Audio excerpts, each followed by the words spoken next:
The story begins with a scene in a classroom. A boy is shown sleeping on his desk. Suddenly, and wakes up in frustration. The boy immediately starts screaming at an emperor he must have been dreaming about, but as he opens his eyes, he realizes that all his classmates are laughing at him. He starts sweating profusely out of nervousness as his classmates mock him for daydreaming and writing a letter to a beautiful girl named Panline, whom he secretly admires. Embarrassed and overwhelmed, the boy remains silent, his face flushed with humiliation. As he looks around, he suddenly realizes something shocking. He is back in his high school classroom. A surge of disbelief washes over him. After a moment of thought, he concludes with amazement that he has been reborn and is now living in the time of his teenage years. The boy, Su-han, glances at the clock. It's noon on the 3rd of April. His eyes widen with realization. Today is the day when a phenomenon will emerge that will change the world, and he knows there are only 3 hours left before it happens. Determined, he stands abruptly, intending to leave the classroom, but just as he moves, a girl blocks his path. She throws a folded piece of paper to the floor in front of him. It's none other than Panline. Leen glares at Han and coldly tells him to take a look at himself, mocking him for being unworthy of her. She mentions a love letter she claims he wrote, questioning if he even deserves to be in her presence. Han freezes for a moment, confused, but then, his memory clicks. He recalls that in his previous life, Leen's boyfriend, Sherman Ching, had set him up with a fake love letter to humiliate him and force him into 2 years of servitude. However, this time, Han is no longer afraid of anyone. He straightens up, his eyes blazing with confidence. "Take a look at yourself first," he says sharply. "You're just a stinky fox." The entire class gasps in shock. This isn't the Su-han they know. His boldness leaves them stunned. Whispers fill the room as everyone wonders if he has lost his mind. They eagerly anticipate the inevitable confrontation when Ching arrives. Leen, visibly flustered and shaken, stammers, "What are you talking about?" But before Han can respond, the classroom door swings open. A tall, handsome boy strides in, exuding confidence and a smug grin. It's Sherman Ching. Leen immediately clings to Ching, wrapping herself around his torso, and whines, "Han called me a stinky fox. Teach him a lesson."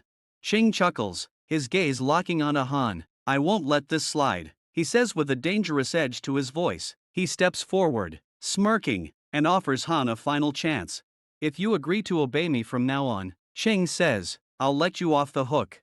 But Han doesn't flinch. He meets Ching's gaze coldly. "You're nothing but a fool," he retorts, his voice cutting like a blade. Furious, Ching grabs Han by the collar. "Do you even know who you're talking to?" he snarls, but before he can say another word, Han moves like lightning, landing a heel kick square on Ching's face. The impact sends Ching flying through the wooden door, crashing onto the hallway floor. The room falls into stunned silence. Han dusts off his hands, calls Ching a waste of time, and walks out of the classroom without another glance. His classmates, including Leen, are left speechless, their jaws hanging in disbelief. As Han exits, whispers ripple through the class. They can't believe what they've just witnessed. "Is this really Su-han?" someone mutters. "He's so strong and cold." Walking through the locker room, Han reflects on his newfound determination. In his past life, he had been weak, but in this life, he vows to be invincible. Yet, he knows the truth right now. He's still weak and poor. He clenches his fists, aware that the Earth is about to restore its aura, a phenomenon that will change everything. Han resolves to seize this chance, gather resources, and become stronger. He will prepare for the enemies from his past life and destroy them all. Without wasting another second, Han sprints out of the school building. From a higher vantage point, Looney, the class monitor, secretly watches him. She raises an eyebrow, intrigued. "How have I never noticed him before?" she wonders. A sly smile crosses her face as she thinks, "He might just be the strongest classmate I have."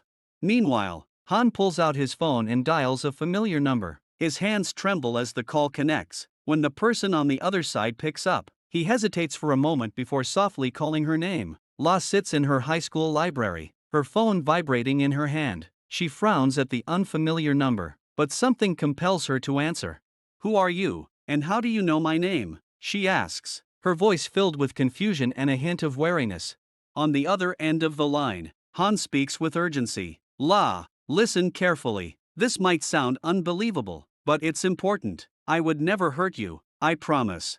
La raises an eyebrow. unsure what to make of his tone. Han continues, his voice steady but filled with worry. In the next 2 hours, a massive change will take place in the world. Everything is going to expand by hundreds of kilometers. You need to leave your school immediately and head to the nearest high mountain, Kagwan Mountain. When you get there, wait for the first phase of Reiki recovery to end. Please, trust me. His desperation is palpable. La, I owe you everything. In another time, you saved me, and I will not let you suffer because of me again. On the other side, La stares at her phone, her heart conflicted. The sincerity in his voice makes her pause. She mumbles to herself, he sounds so genuine. Should I trust him? After a few moments of hesitation, she stands up. Kagwan Mountain is an hour away. She decides. Her instincts tell her to believe this stranger. Meanwhile, Han speeds through the streets on his scooter. His mind is fixed on his destination, Han City Park. He remembers it vividly, the place where the most intense awakening occurred. There's an ancient building at the base of the mountain. Han mutters to himself, that's where I'll find the 9-leaf lotus. I won't let the 7 treasures slip through my fingers this time. In his past life, Han had no qualifications to cultivate immortality. He had watched helplessly as powerful forces fought over treasures, leaving destruction and death in their wake. Now, he was determined to rewrite his fate. As he reaches a traffic light, Han taps impatiently on the handlebars, waiting for it to turn green. The seconds stretch endlessly. I can't wait any longer, he growls, revving the scooter and ignoring the red light. Hey, don't cross on red, an old man shouts from the sidewalk. Han glances back briefly but presses forward, the urgency of his mission outweighing everything else. At Han Park, Liang Dasha stands near a towering monument, flanked by 3 men. One of them turns to him, his voice low and skeptical. Dasha, are you sure about this girl? She might not succeed, no matter how skilled she is. Han arrives at the park. One of his men steps forward to intercept the newcomer. Hey, the park's closed for today. Leave, the man barks.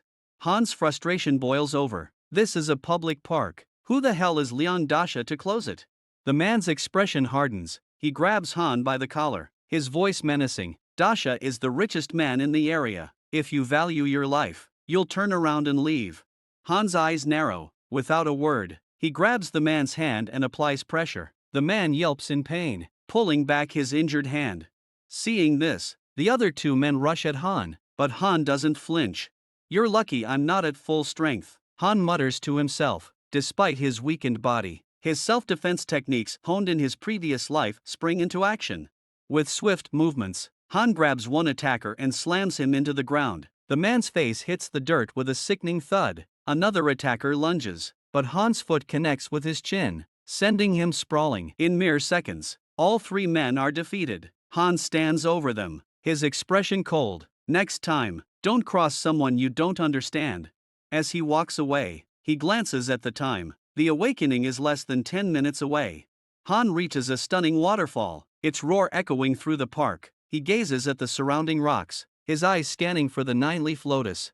It should be here, he murmurs, his heart racing. He remembers the hours he spent researching this plant in his previous life. It had taken him months to find. Han hears voices approaching and turns to see a group of people led by a man. The leader sneers at him, calling him stupid for daring to offend him. Don't even think about escaping, the man warns. The man steps closer, puffing out his chest. I am Liang Shu, he declares arrogantly. Han narrows his eyes, immediately recognizing him. Liang Shu, the name echoes in his mind, triggering memories from his previous life. Han recalls stories of this arrogant man who discovered the 9-leaf lotus and used it to rise to fame as a cultivator. Despite his conceit, Liang Shu had repeatedly saved the city from demonic beasts. In the end, he had sacrificed himself in a battle with a foreign cultivator, leaving the entire city to mourn his loss. Liang Shu pokes Han in the chest, his tone condescending. Are you the fool who dared to cross me? Han doesn't respond. Instead, he grabs Liang by the cheeks, moving his face side to side as if inspecting him. Are you the real Liang Shu? Han mutters, more to himself than anyone else. You don't even look like a hero. Liang pulls away, clearly flustered. His voice rises as he rants like an offended child. Are you mocking me? How dare you speak to me this way? One of Liang's lackeys steps forward. Should we kill him? He's already offended you. Han glances at the time. It's almost time, he whispers. Suddenly, The sky darkens as lightning strikes, and thunder rolls. The atmosphere grows heavy, and the ground trembles beneath them. The rocks around the waterfall begin to collapse. Liang Shu looks around, his arrogance giving way to shock. What's happening? The people with him panic, screaming for Liang to run, but he doesn't move, frozen as he watches the waterfall collapse before his eyes. Han, on the other hand, stands firm, his hand over his chest. He feels it, the restoration of the world's aura has begun. The first phase of recovery is underway. Han's thoughts race. This is it, the beginning of chaos. Millions will die, but for a few, this is the chance to awaken their cultivation. He also knows that rare Lingbao medicine will start appearing, giving those fortunate enough to find it a significant advantage. Liang grabs Han's arm. Are you stupid? We need to leave. This place is dangerous, he shouts. Han shrugs him off effortlessly. Stepping forward without hesitation, he leaps onto a rock, then another, scaling the waterfall with ninja-like agility. Liang watches in stunned silence. What is he doing? He mutters, disbelief etched across his face. Suddenly, a massive, dragon-like creature appears in the darkened sky. Liang's shock turns to terror as he stares at it. Is this the end of the world? He whispers. Meanwhile, Han reaches the top of the waterfall. He spots a massive tree in the distance, its aura overwhelming. At the base of the tree lies his target, a vibrant pink 9-leaf lotus. Han approaches the lotus, his heart pounding. So, this is it. The aura began recovering the moment this lotus appeared. He carefully picks the lotus, marveling at its energy. With this, I can finally start my journey to cultivation, he says to himself. Han decides his next destination, Jinshi Canyon, on the outskirts of the city. He knows it will be an essential place for his first phase of cultivation, but as he turns to leave, the lotus starts glowing in his hands. What's happening? Han mutters, his eyes widening. He waits, expecting to feel his cultivation awaken, yet nothing happens. Why can't I sense my dantian? He wonders, frustration creeping in.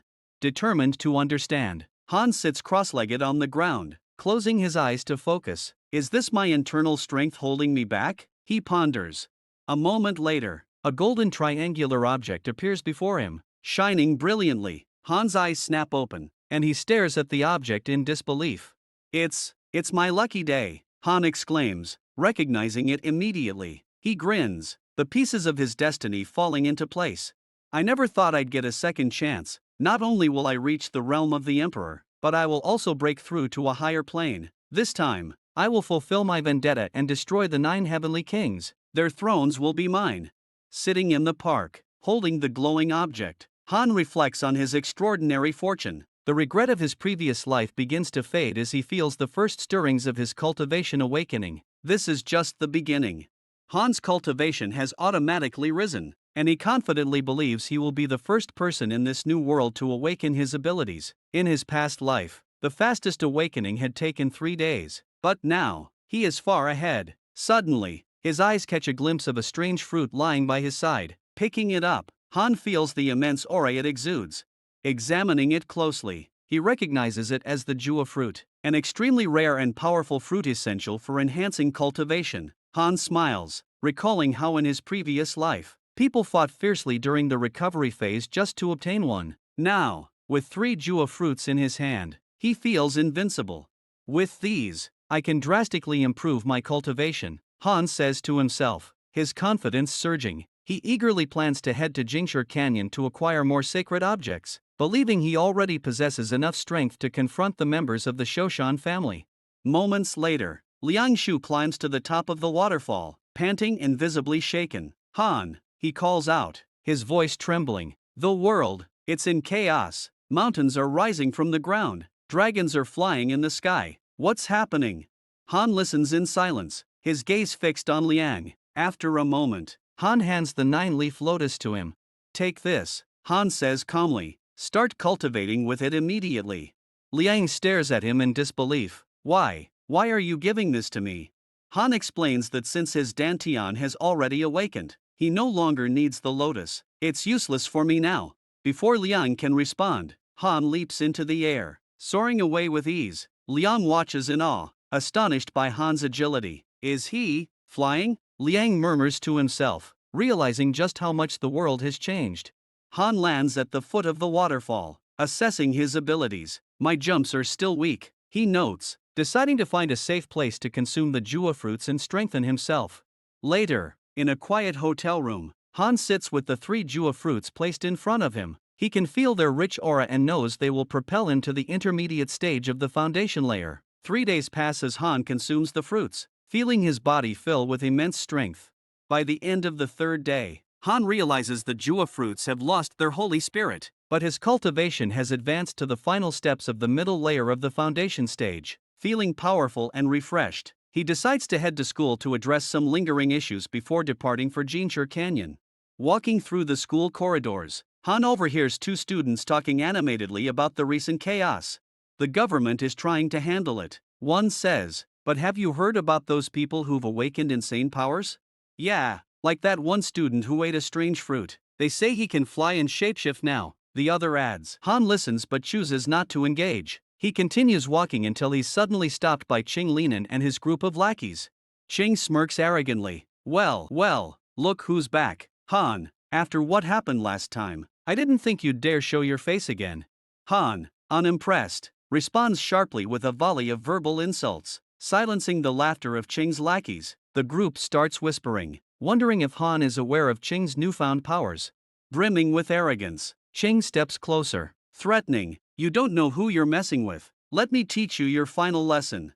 Ching's hand suddenly transforms into a bear's paw, and he lunges at Han with newfound strength. But Han doesn't flinch. Calmly, he sidesteps the attack and counters with a precise punch under Ching's chin. The force sends Ching flying backward, landing on the ground in a heap. Han glares at the fallen Ching. "Don't waste my time." Witnessing her boyfriend's humiliation, Lennon, one of Ching's lackeys, steps forward, furious. Her eyes gleam with rage as her teeth sharpen into knife-like fangs. "You'll regret this," she screams as tentacles emerge from her back, her body transforming into something grotesque. "You're dead, Han," Lennon vows, her voice filled with venom. Her frustration grows as the monster charges toward her with ferocious intent. Despite her doubts about Han, Uni tightens her grip on her magical weapon, determined to protect her classmates and the school. As Uni battles the monster, Lennon, standing with Ching, mocks Han with a venomous laugh. "Look at that, running away like a coward, just what I expected," she sneers. Ching nods in agreement. Uni doesn't need his help anyway, she's the queen of this school, unlike that weakling. Lennon grins maliciously. "Exactly, people like Han are all talk. They don't belong in a world of cultivators." Han, hearing their taunts, smirks to himself but doesn't turn back. He knows that responding to fools is a waste of energy. "Let them bark," he mutters under his breath as he leads the child to safety.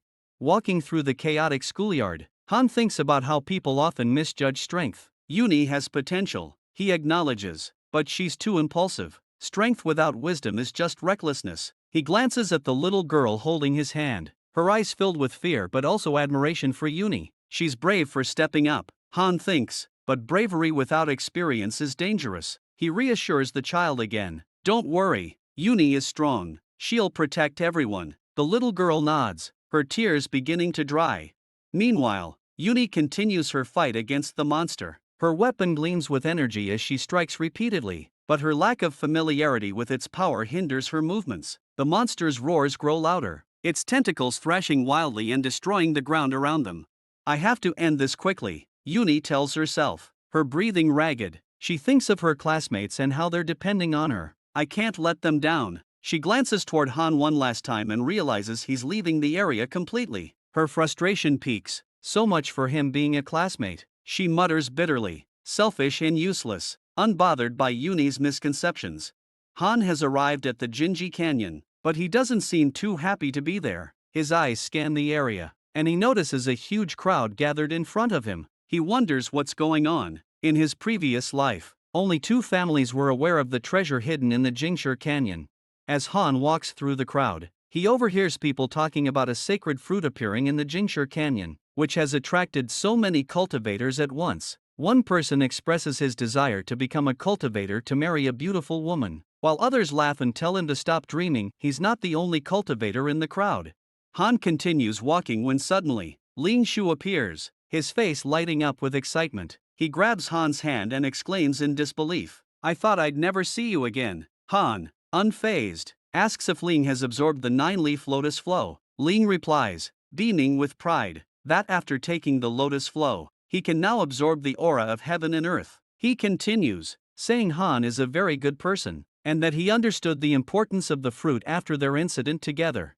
Ling, with admiration, adds that he admires Han so much because Han gave him the fruit so easily, a fruit valued at hundreds of millions of dollars, capable of helping people awaken their cultivation. Han interrupts, his tone cold, telling Ling to stop praising him. He demands that Ling explain what's happening at the Jingshi Canyon.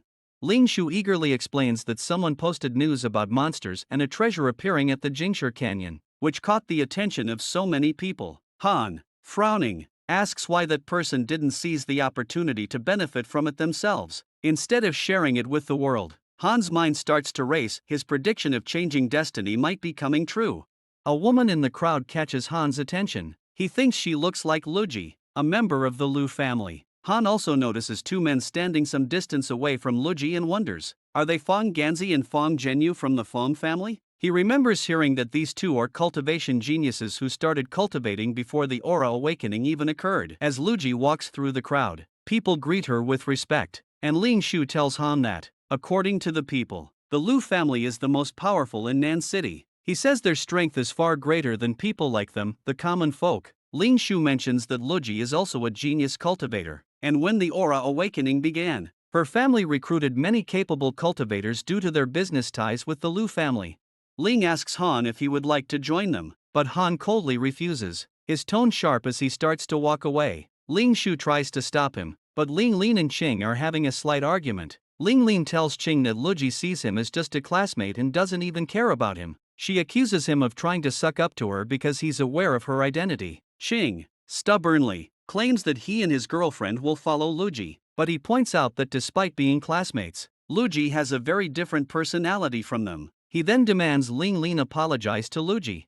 Han looks at them both and calls them idiots. Ling Shu bursts into laughter, drawing everyone's attention. He quickly apologizes for not controlling his laughter, then tells Han he finds him hilarious whenever people respect Luji. Han just calls them idiots and never fails to entertain him.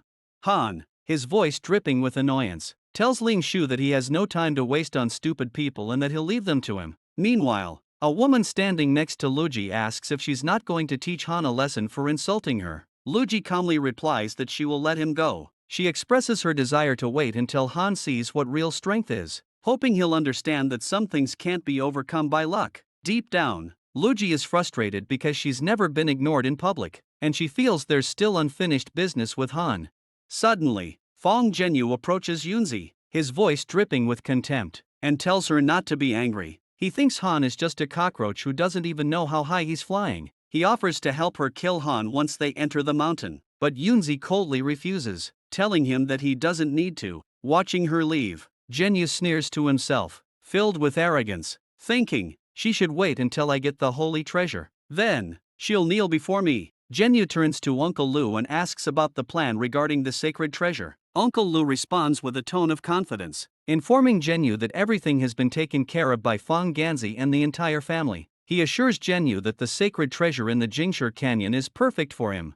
3 days later, in the mountains, Han sits high on a rocky perch, completely alone. He gazes across the vast expanse, thinking to himself, the Jingshi Canyon truly is the best place in the city. Despite the dangers posed by numerous wild animals, Han has managed to locate several sacred fruit trees with minimal effort. He feels a deep sense of satisfaction, as the beasts are no threat to him, and defeating them is only helping to improve his cultivation.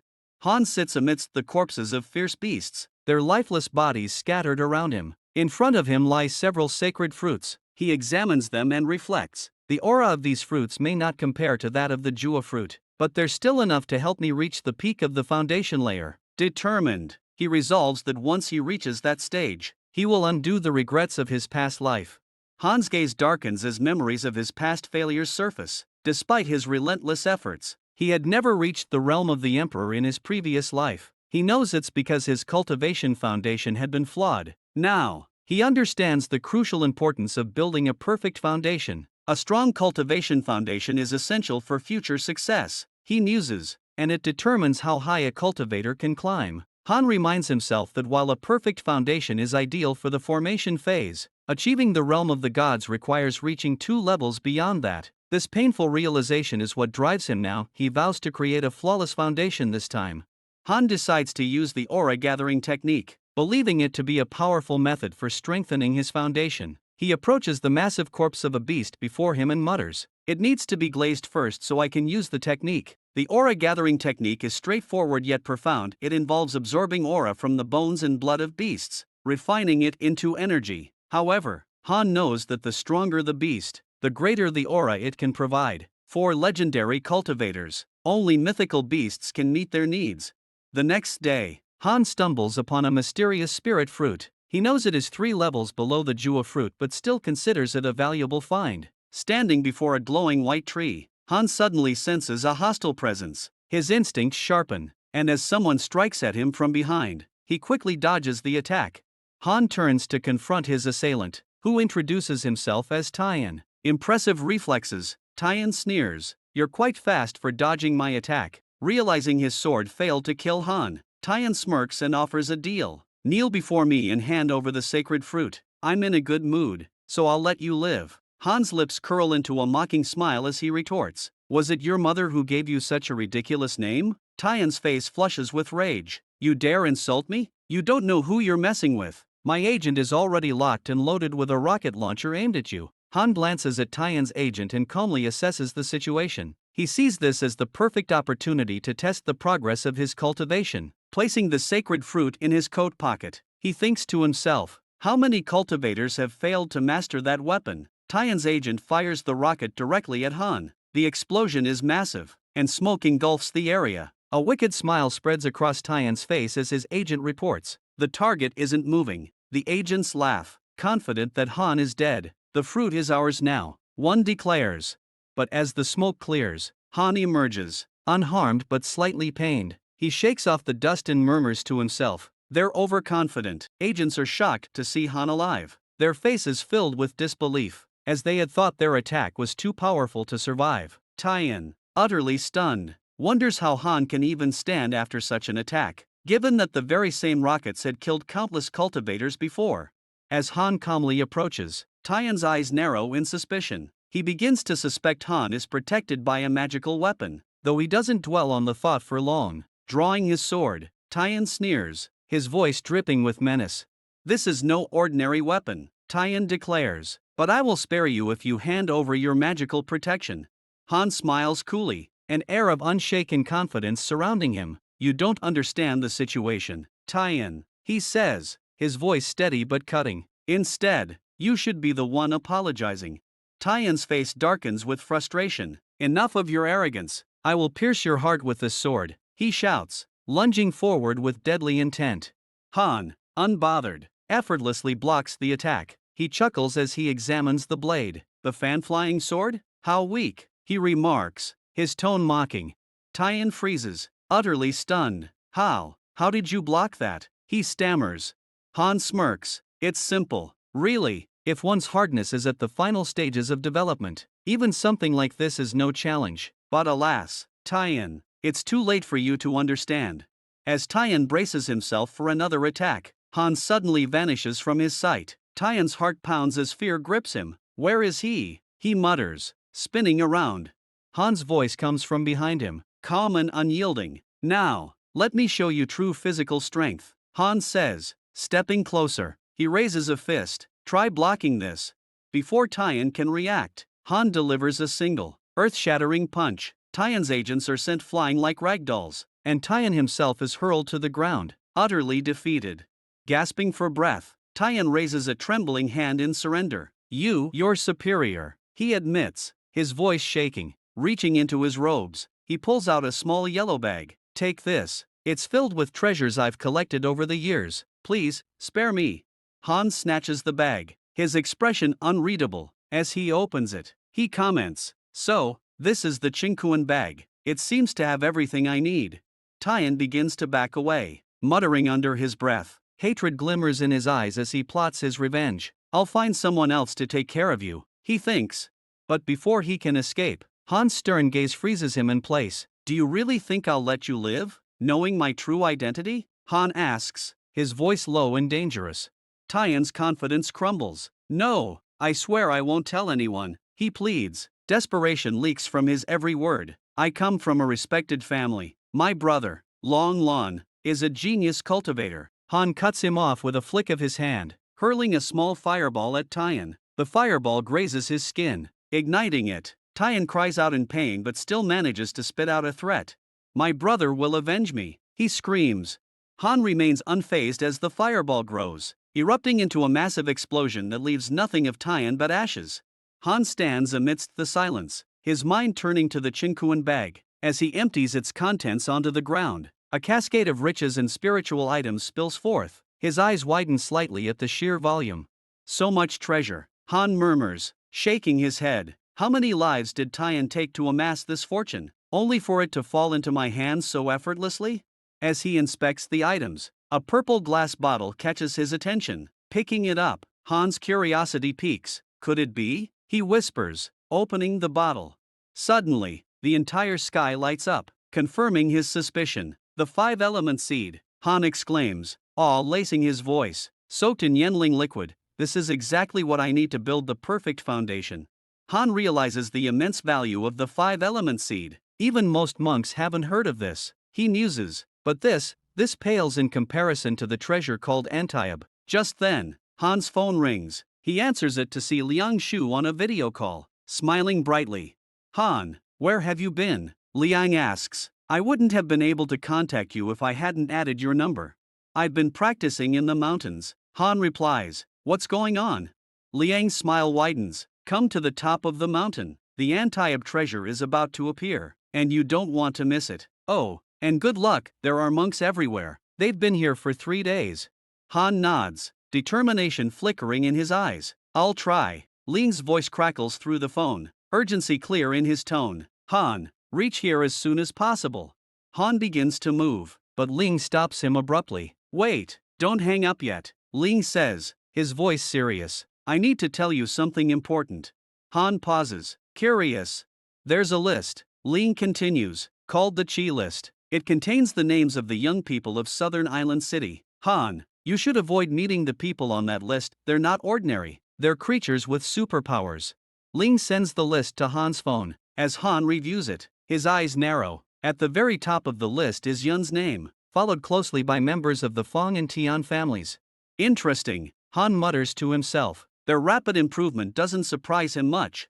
Slipping his phone into his pocket, Han smirks. Confidence radiates from him. I can handle them, he thinks, unless I encounter a monk who's past the foundation period, but that's unlikely. Feeling invincible, Han starts to walk away. By now, no one can stop me, he tells himself. Yet, deep down, he hopes the people on the Chi list won't give him too much time. He's eager to break through the foundation realm and reach the realm of Dan. Han plans to claim a piece of the Antiob treasure, wondering to himself, is someone waiting for me at the top? The scene shifts to Mount Taiwan Dainan, where cultivators have gathered in droves. Han arrives and immediately notices a massive, glowing yellow stone sitting in the center of the commotion. Its light is blinding, otherworldly. He overhears whispers among the crowd. Get ready to take the treasure. Han stares at the stone, curiosity piqued. What is this? He wonders. Looking around, he notices that the best positions near the stone are already occupied. His eyes land on Yun standing close to the stone. Yun, the one at the very top of the Chi list. Nearby, other major players are present. Zhenyu at the 8th rank, the God of War at the 3rd rank, and the Bull King at the 5th rank. Suddenly, Liang appears, waving energetically at Han. Hey, Han, he calls, walking up to him with a grin. You see all these cultivators? They've been waiting here for the treasure, but it won't be a problem for you, will it? After all, you've been practicing alone at the top of the mountain. Han nods slightly before asking, is that glowing stone a sacred treasure? I don't remember seeing it in my past life. Liang frowns thoughtfully. It's strange, isn't it? The stone has been glowing for almost a day now. According to the rumors, there's a treasure preserved inside it. It'll appear once the stone is broken open. Liang points toward Yun, Zhenyu, the God of War, and the Bull King. Those 4 are the only ones with advantageous positions. Since they're at the top of the Chi list, no one dares challenge them. Just then, the massive stone begins to crack. A sudden hush falls over the crowd before a wave of excitement erupts. Cultivators shout to one another, pushing forward. Don't let the top cultivators take the treasure for themselves, someone yells. The crowd surges as one, determined to fight against the Big Four despite their strength. The Bull King steps forward, his presence a dark cloud of intimidation. Dare come close to the treasure, he growls, and I'll make sure none of you leave alive. Han watches the chaos unfold as Ling turns to him. Shouldn't we hurry up? He asks, looking anxious. Han raises a hand to stop him. Wait, he says calmly, I'll handle the glowing stone myself. As Han confidently steps toward the monument, the crowd parts slightly, and Yun turns, surprised to see him. Her gaze sharpens as Han examines the stone up close. There's nothing wrong with this monument, Han murmurs to himself. Yun steps forward. Han, you need to leave, she warns. You don't understand what you're getting into. The horrors of war will destroy you. Han chuckles, turning to face her. I agree, he says unexpectedly. I'll come back later. Without another word, Han walks away, leaving Yun puzzled and suspicious. He agreed so easily? She mutters to herself. What's he planning? Ling, equally confused, catches up to Han. Are you really leaving? Han stops and explains. The holy treasure isn't inside the stone monument. The stone is a bait. Haven't you noticed? The surrounding area has been completely destroyed. Something isn't right. Ling's eyes widen in shock. What? Yun watches Han's retreating figure, disbelief etched on her face. What's wrong with him? He's greedy and unafraid of death. How can he just walk away from the treasure? Han continues walking, a calm determination about him. The Jiasun Yao tree isn't nearby, he thinks, so where's the treasure hiding? Behind him, Ling chases after him, pleading, Han, stop, everyone is already here. You can't just leave like this. Meanwhile, Uncle Li approaches Zhenyu, his voice a low whisper. Now's the perfect time to make our move. Zhenyu nods, his gaze fixed on the chaos ahead, ready to seize the moment. Han halts suddenly, his eyes narrowing as he pieces something together. I'm missing something, he mutters to himself. He recalls a crucial detail. The Jiasun Mio tree is said to be part of the treasure, but its birth requires a special and rare opportunity. Han wonders, could this be the moment I've been waiting for? The sky suddenly darkens, cloaked by a red, shield-like object. Fear spreads among the cultivators as they sense something is terribly wrong. A winged cultivator attempts to fly out of the barrier, only to be struck midair and crash back to the ground. We're trapped inside this barrier, he exclaims, his voice trembling. Yunzi gasps in realization. It's Zhenyu. He used a powerful magical weapon to trap us all in his scheme. Suddenly, the ground trembles violently, splitting open to reveal a massive, missile-like weapon. The god of war and the Bull King freeze in shock as they recognize its destructive potential. A nuclear bomb? The god of war murmurs, disbelief etched across his face. Han's sharp eyes take in the weapon. It all clicks. The stone monument was a ruse, designed to lure every cultivator here. The barrier traps them inside, and now the nuclear bomb will ensure no one survives.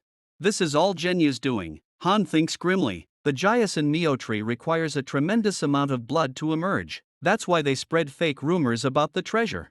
Zhenyu steps forward with a smug grin. Enjoying yourselves in my little trap? He sneers. You're all here to fulfill your purpose, to provide the blood needed to bring forth the Jiasun Mio tree. I'll claim it for myself, and none of you will live to see it. Terrified murmurs ripple through the crowd. The Feng family has gone insane. Someone cries. Cultivators beg for mercy, desperately pleading to be released. Zhenyu's expression darkens. Do you really think I'd let you go? He asks mockingly. The Feng family's magical weapon has already secured my plan. None of you are leaving alive.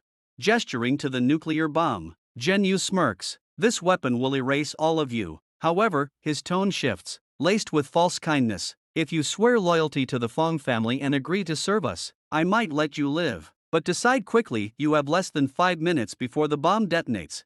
His eyes settle on Yunzi, a cruel glint shining in them. Yunzi, he says smoothly, how are you holding up? I can make an exception for you. I'll let you out on one condition. Become my wife. Yunzi glares at him, disgust and fury burning in her eyes. You're overestimating yourself. Zhenyu, she spits. Do you think someone as vile as you is worthy of me? She pulls out her magical weapon, channeling her strength. Yunzi slashes at the barrier, but her attack is reflected, sending her tumbling backward. She coughs, blood staining her lips, and realizes with despair that the Fong family's barrier is far stronger than she anticipated. Zhenyu chuckles coldly. A waste of time, he taunts. You'll never break that barrier, but I'll give you one last chance. Spend the night with me, and I'll spare your life. Never, Yunzi screams. Her fury ignites her strength, and she launches another ferocious attack at the barrier. This time, a small crack appears. Her heart races with hope, but the crack begins to heal almost instantly. Yunzi coughs up more blood, realizing the barrier has self-healing capabilities. I have to act before it fully recovers, she thinks desperately, her determination blazing. Zhenyu smirks, watching her struggle. You have only 3 minutes left, Yunzi, he warns. Don't blame me for what happens next. Just then, Han arrives with Ling Shu, his presence calm yet commanding. He walks straight toward Zhenyu, who scowls at the sight of him. Well, Zhenyu sneers. You're lucky you weren't trapped with the others, Han, but if you're still here, you must have a death wish. Han smiles faintly, his tone relaxed. Don't misunderstand me, Zhenyu, I just have one question. Zhenyu's smug demeanor falters. What are you talking about?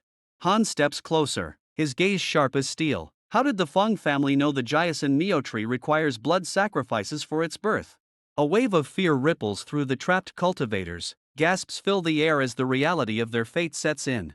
Zhenyu's expression twists with anger. Shut up, he yells. I don't owe you or anyone else an explanation. All of you just die already.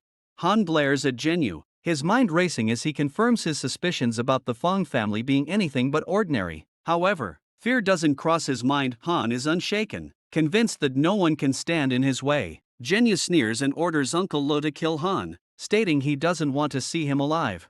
Yunzi, overhearing Zhenyu's sinister intent, rushes to Han and urgently warns him about the danger. Her voice trembles as she pleads with him to escape, insisting that Uncle Li's cultivation is at its peak and he is far too powerful. You have to run, she urges, her eyes filled with worry. Han smirks and replies coolly, I didn't know the class monitor was paying such close attention to me. Despite her desperation, he assures her, don't worry, nothing is going to happen to me. But Yunzi's voice shakes with emotion. Don't be reckless, Han, this is no time to act brave. Get out of here and get help. Han smiles warmly, nodding slightly, as if agreeing to her request. However, Uncle Le steps forward, his voice dripping with menace. What's it going to be, boy? Will you take your own life, or do you need my assistance? His cold laughter fills the air. Spare yourself the pain, and I'll ensure your body remains intact. Ling Shu, watching the confrontation, suddenly clutches his chest and groans in pain. Han, this old man is too powerful. I can feel his strength, he admits, beads of sweat forming on his forehead.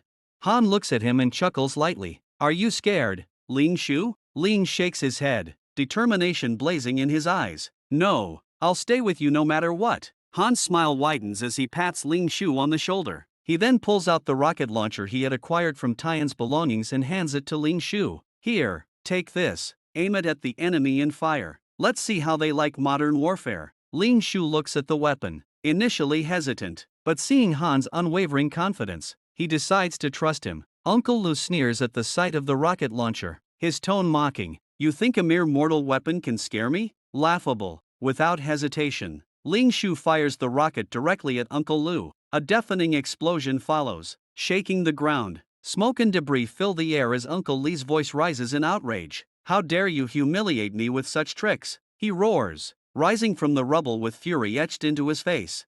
Ling Shu doesn't back down. You dare call this humiliation after you used a nuclear weapon against innocent people? He fires another rocket, the explosion even more intense than the last. Uncle Lu, now severely injured, stumbles to his knees, bloodied and disoriented. The cultivators watching are in shock, unable to believe that the fearsome Uncle Lu, who was at the pinnacle of cultivation, could be brought down so easily. Meanwhile, Yunzi stares at Han, her thoughts racing. How on earth did he come up with such a brilliant yet ruthless plan? Zhenyu, seeing Uncle Lu barely clinging to life, lets out an enraged scream. Han, you'll pay for this. I'll make sure you regret ever crossing my family. Before Zhenyu can act, Ling Shu fires yet another rocket, this time directly at him. The explosion sends Zhenyu flying, his face bloodied and his pride shattered. Ling Shu laughs, his confidence growing with each shot. You dare threaten Han? I'll destroy you with these weapons. Genyu's family rushes to his aid, horrified by the sight of their once powerful leader brought to his knees. But Ling Shu shows no mercy, firing rocket after rocket, forcing Genyu and Uncle Lu to the ground. As they struggle to breathe, Ling Shu towers over them and mocks, "Satisfied with the service? Or shall I fire a few more for you?" Genyu, overwhelmed and terrified, shouts in desperation, "Stop, I'm satisfied, please, no more rockets." Meanwhile, the cultivators trapped inside the barrier notice the countdown on the nuclear bomb nearing its final seconds. Panic spreads as they plead for Genyu to deactivate the weapon. Han steps forward, another rocket launcher in hand, and aims it directly at Genyu's face. His voice is calm but carries a deadly edge. "You have 5 seconds to disarm the bomb and release the cultivators. If you don't, you die." Genyu trembles, sweat pouring down his face. "Wait, let me explain," he stammers. Han doesn't flinch, instead stepping closer and shoving Genyu's face into the dirt. "No more excuses, disarm the bomb, now." Terrified, Genyu scrambles to pull out a glowing yellow talisman. He launches it into the sky, and the cultivators watch in awe as the magical barrier begins to dissolve. The trapped cultivators erupt in cheers of relief as the countdown halts, and the barrier finally disappears. Han steps back, his cold gaze fixed on Genyu. "That's better, don't make me count again." Cultivators become excited as the magic barrier opens up, and those with flying powers immediately start exiting the barrier as it opens from the top. Meanwhile, cultivators are scrambling over each other to escape. They shove past anyone in their way, while Yunzi breaks free and uses her lasso to help others escape. As the timer of the nuclear bomb hits 0, Terra grips the cultivator tightly as a massive explosion erupts, engulfing the surrounding area and turning it into a scene from hell. Yunzi and many others flee the barrier, but those left behind become victims of the blast. Ling stands frozen, disturbed by the sight of the casualties. He is unable to comprehend the extent of the destruction. "I can't believe so many people have lost their lives in just a few seconds," he mutters, his voice trembling. Standing next to him, a cultivator callously remarks, "The fallen were too weak to seize the holy treasure. They should have been prepared for death." Ling's eyes narrow, he points a finger at the man, his voice rising, "You lack sympathy. You would have died too if not for my intervention." The arrogant cultivator laughs, his tone dripping with disdain. "Weakness deserves no mercy. Unlike them, I am strong, and I will claim the treasure. Not even Ling Shu or Han will stop me. Soon, the Geosan tree will rise, fueled by the blood of these sacrifices." Suddenly, another explosion shakes the ground. Yunzi, standing with Han and the Bull King, tenses as the fiery display dissipates, revealing a colossal, frog-like creature. "What is that thing?" Yunzi whispers, her voice tinged with awe. All eyes are drawn to a shining object on the monster's head. Realization dawns, it's the awaited treasure they've been fighting for. Han stares at the monster, his fists clenched. "Gyoso, it's finally appeared," he murmurs to himself. Memories flood his mind. "In my previous life, even the emperor had to fight this creature to obtain the holy treasure. They don't even understand its real value." The monster stands silently, but impatience overtakes two cultivators. They charge forward, unleashing their superpowers to claim the treasure. Yunzi steps forward too, her determination evident, but Han grabs her wrist. "Don't go," he commands. "Let me go," Yunzi demands, trying to break free, but Han's grip tightens. Suddenly, several drones appear, accompanied by a menacing voice, "Kill anyone in your way." The Bull King and Silverwing freeze in shock. "Those drones belong to our boss," the Bull King exclaims.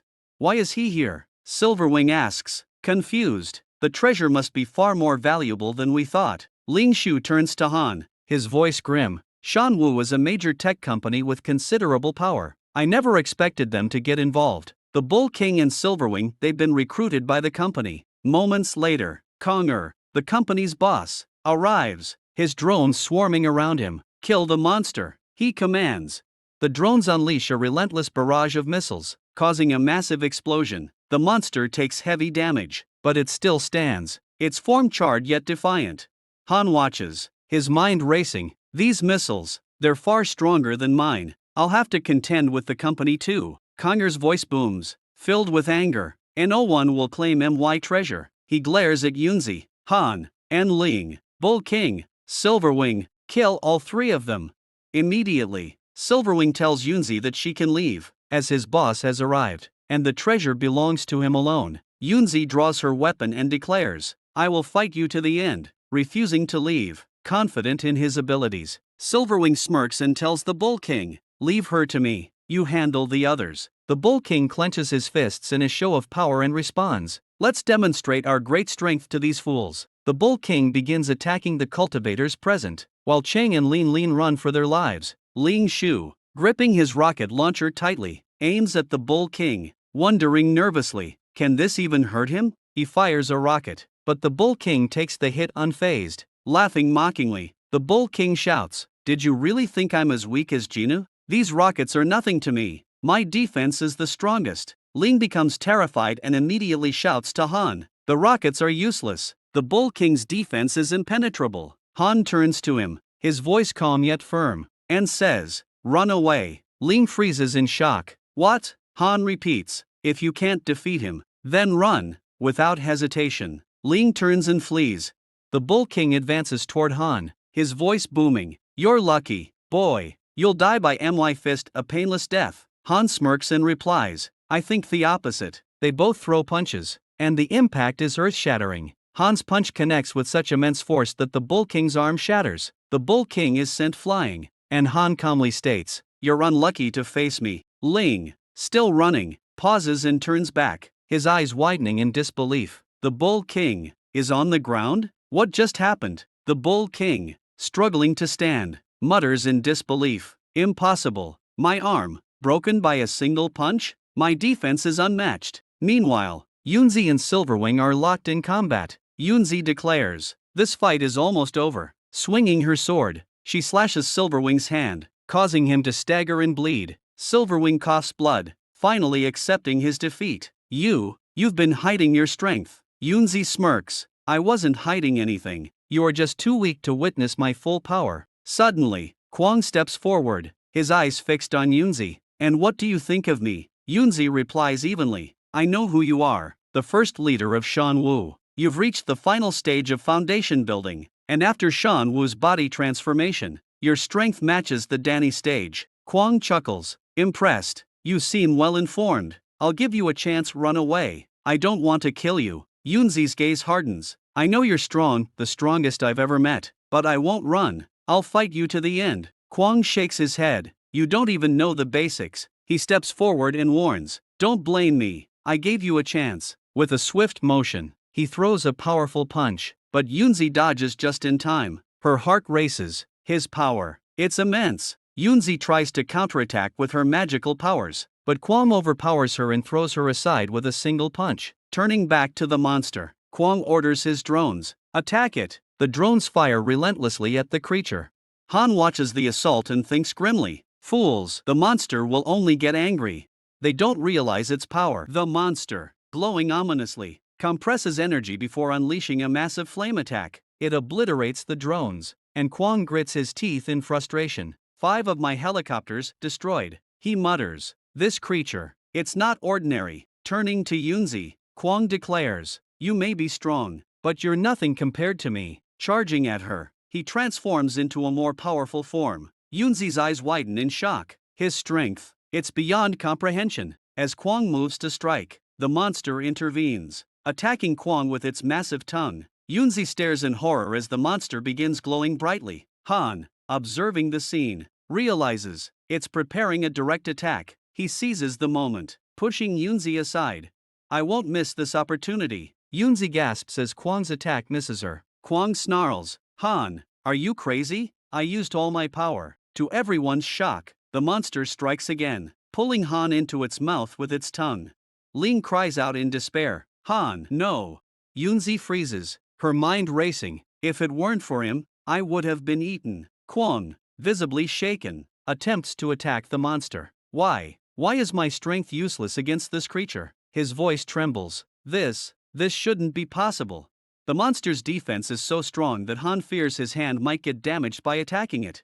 Meanwhile, Jinu's father, sits in his room, confident that the Fong family will soon be in power, despite knowing the people of Nanda City would oppose him. Suddenly, a servant enters the room and informs him that the young master, his son, Jinu, was attacked while carrying out his plan.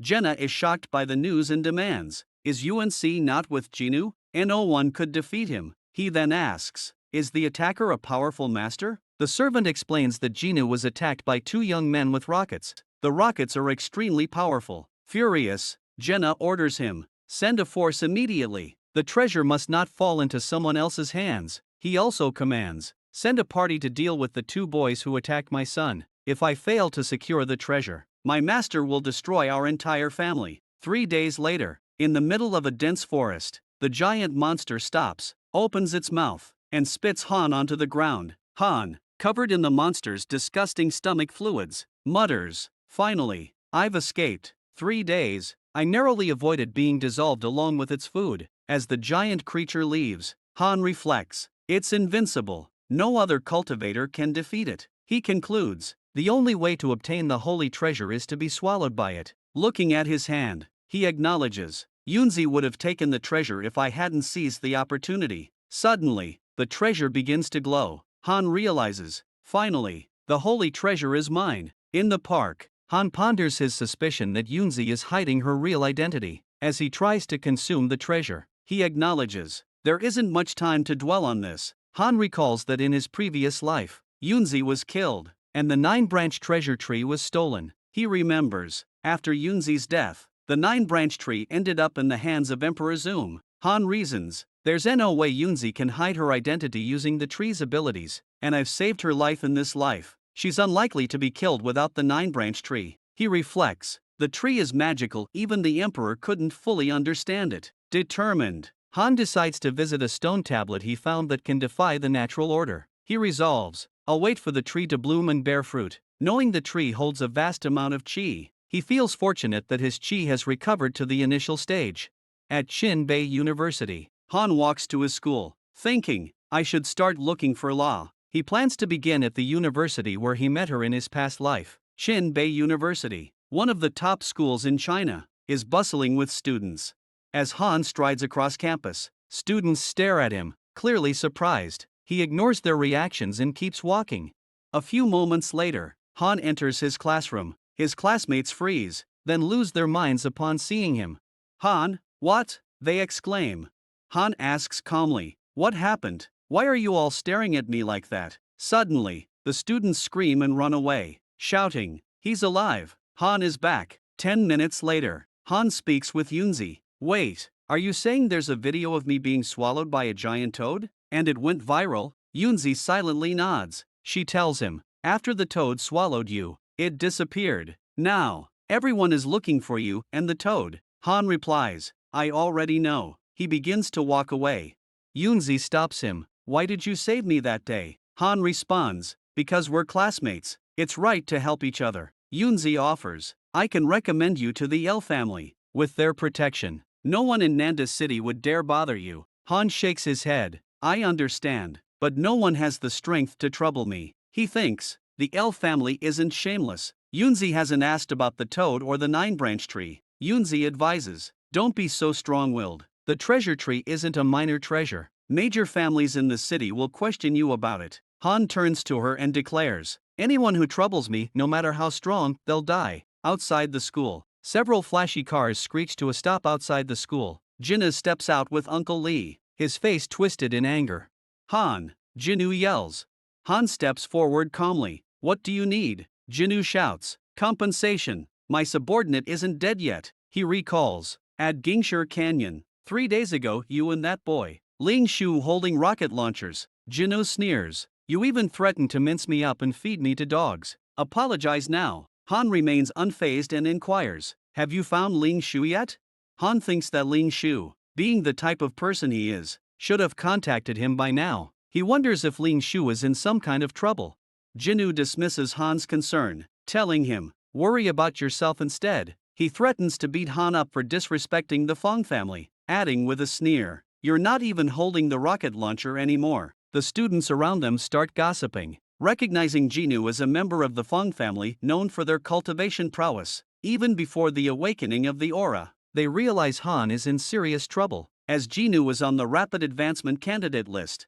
Jinnu, with a sly smile, offers Han a final chance to avoid being labeled a bully. Reveal every detail about the incident when you got swallowed by the giant toad. He demands, and I'll spare your life. Han is unimpressed. He asks coldly, "Why are you talking so much? Face me like a man." The heated argument catches the attention of the professor, who arrives and demands an explanation. Fighting is prohibited on school premises, he reminds them sternly. Uncle Lu tries to dismiss the professor, sneering, "You're interfering in Fong family matters." The professor, undeterred, asserts, "School discipline must be maintained at all costs." Towering over Uncle Lu, he points out, "You don't look like a student. Leave immediately, or I'll call security." Uncle Lu snaps, "You dare speak to me like that? Are you really going to call security against me?" Without a word, the professor lands a powerful kick to Uncle Lee's belly, sending him flying. "Troublesome old man," the professor calls out. Uncle Lu collapses on the floor, groaning, as the students begin murmuring excitedly, "The new professor is so strong." One whispers, "I'm ready to worship his kick." Some students start speculating, Han must have reached the professor's level in terms of strength. Han, watching, thinks to himself, "He's quite a powerful teacher. Must have dragons and crouching tigers." The professor addresses the students. "Don't learn from people like Uncle Lu," he says firmly. "They lack discipline. I want MY students to become positive and eager for knowledge. Be friendly towards each other. Don't promote violence." Then, he commands, "Get back to your work." Turning to Jinnu, he asks, "Are you done?" The professor turns to leave, but Jinnu stops him. "I'm ready to respect the rules of the school." Jinnu says smoothly, "As you said, students are not allowed to fight inside the school. But," he smirks, "I want to challenge Han to a fight in the school arena." While speaking, Jinnu thinks to himself, "Even Uncle Lu couldn't take down this professor. He's an obstacle in my way." Jinnu turns to Han and asks, "Are you willing to accept my challenge? Or will you refuse and show everyone you're a coward?" Jinnu knows that Han has suffered a lot from enemies, so he wants to see if Han will be able to fight him. The professor calmly tells Han, "The challenge made by Jinnu is in line with the rules. You can reject it if you want." He reassures Han, "No one is going to force you to accept the challenge while within the school premises." Jinnu becomes frustrated upon hearing this. Sneering, he tells Han, "You can cry and kneel if you want to reject the challenge. I'll let you go and take my words back if you submit." Han, unfazed, responds coolly, "If it's a challenge, you should put something on the line." As his right eye begins to glow, he asks, "Are you willing to gamble with me?" Jinnu, narrowing his eyes, retorts, "Are you sure you want to make a bet with me? What do you want to bet on?" Han replies confidently, "I want to bet on the crystal staff your family used the other day at Gingshir Canyon to trap the cultivators and acquire the treasure." Han adds, "If I win, I keep the staff. If I lose, I'll be at the disposal of the Fong family." Jinnu, startled, starts to wonder, how does Han know about the treasure? Outsiders only know that the Fong family possesses a defensive artifact, but these details?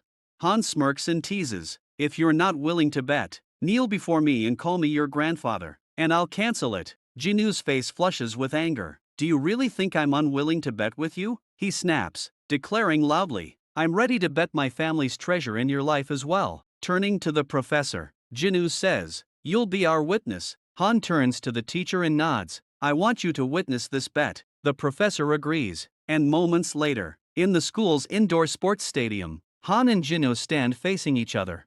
The students gossip loudly around them. One of them mutters, "Jinnu has been cultivating since his childhood. Han doesn't stand a chance." Another scoffs, "Han is such an arrogant brat. I hope Jinnu beats him to death." One student begins recording the fight, thinking, "I might gain fame from this."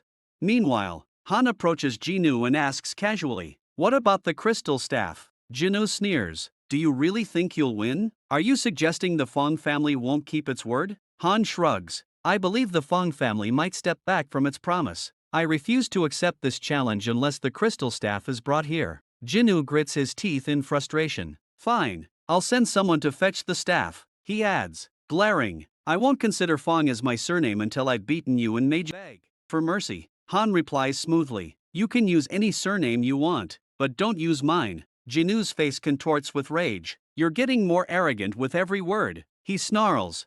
The professor steps in, raising his voice, "Han, Jinnu, don't break school rules before the challenge begins." Jinnu smirks, "I'll let you live for a few more moments." 20 minutes later, the stadium doors swing open.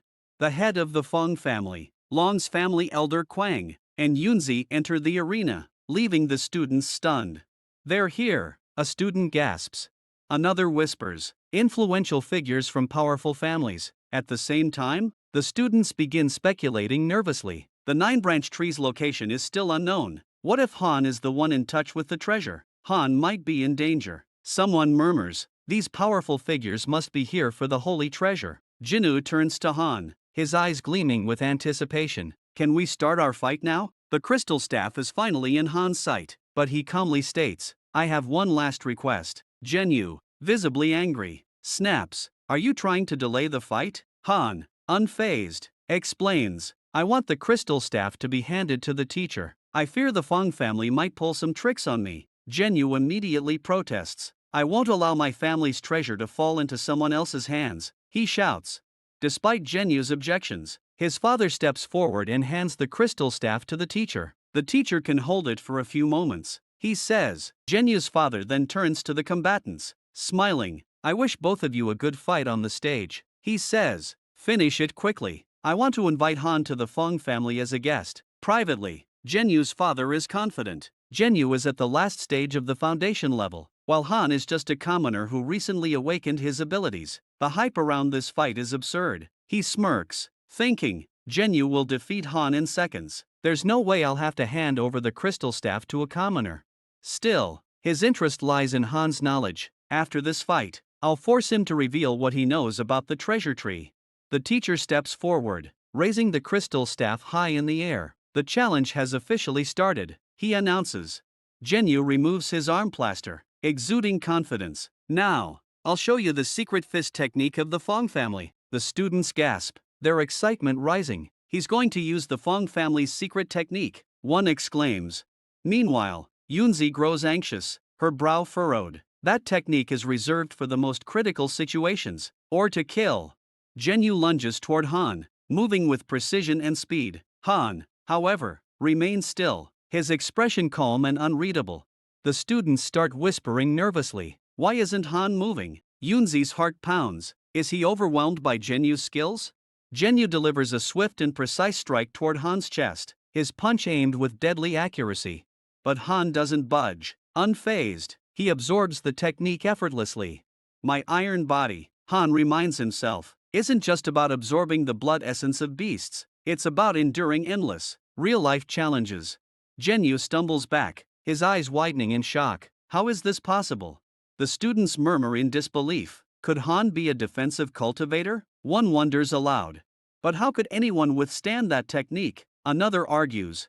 Jinwoo regains his composure and sneers. "Defense alone won't help you," he says. "My fist technique doesn't rely on brute strength." With a sudden shift, small, controlled explosions ripple through Han's body. Han's eyes narrow slightly, realizing, this is the essence of the Fong family's secret technique, the way they use it to kill opponents.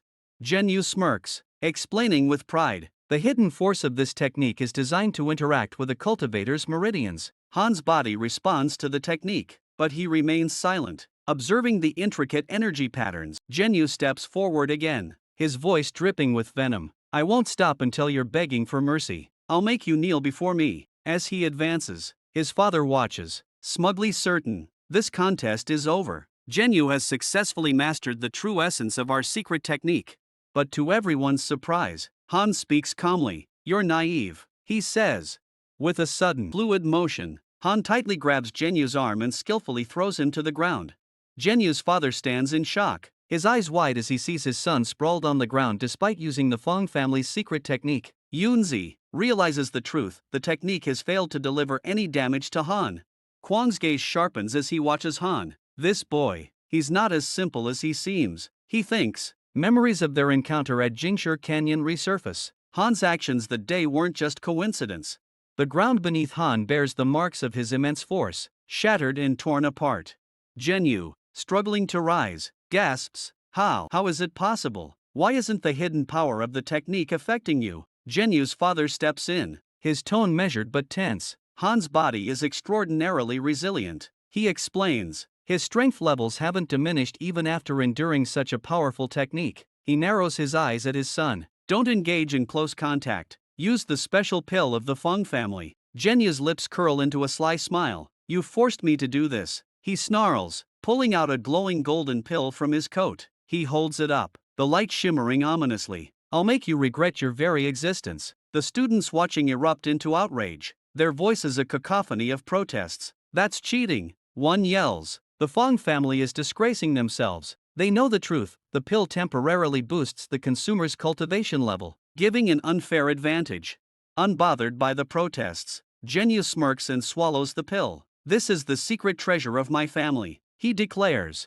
Instantly, his cultivation level surges, his aura doubling in strength, reaching the peak of foundation power. Zhenyu lets out a triumphant laugh. This feeling, this power, it's exhilarating. Zhenyu's father interrupts, his voice sharp. Stop wasting time. Do the challenge and bring Han to our home. We need him to reveal the secrets of the treasure he's hiding. Han, calm and calculating, observes Zhenyu carefully. Time is limited, he thinks, and the side effects of that pill are severe. I have to act quickly. Zhenyu's aura grows bloody and murderous, his rage consuming him. You're nothing but an ant before me, he roars. Yunzi and Kwang recoil slightly, startled by the sheer intensity of Zhenyu's presence. The air itself feels heavy, his evil energy threatening to crush anyone in its path. The students whisper nervously, some hoping, I just hope Han doesn't get beaten to death. Others grimly predict, at least a few of his bones and ribs are definitely going to break. Han, however, remains composed, his eyes gleam with determination. Zhenyu might have been a challenge before, but now, I have the 9-branch treasure tree. He knows its power. The tree can absorb any energy under the sky to help it grow. Han channels its abilities, drawing upon its strength to absorb the evil energies flooding the air. Zhenyu's expression twists in confusion. What's happening? He thinks frantically. His power, so overwhelming just moments ago, begins to drain away. Why? Why am I weakening? He shouts, panic creeping into his voice. He's at the peak of foundation building level, yet his strength is vanishing with every passing second.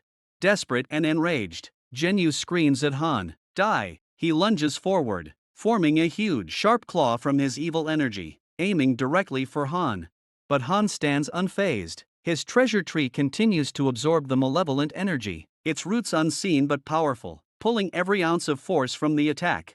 The claw disintegrates mid-air as the treasure tree completely absorbs its energy.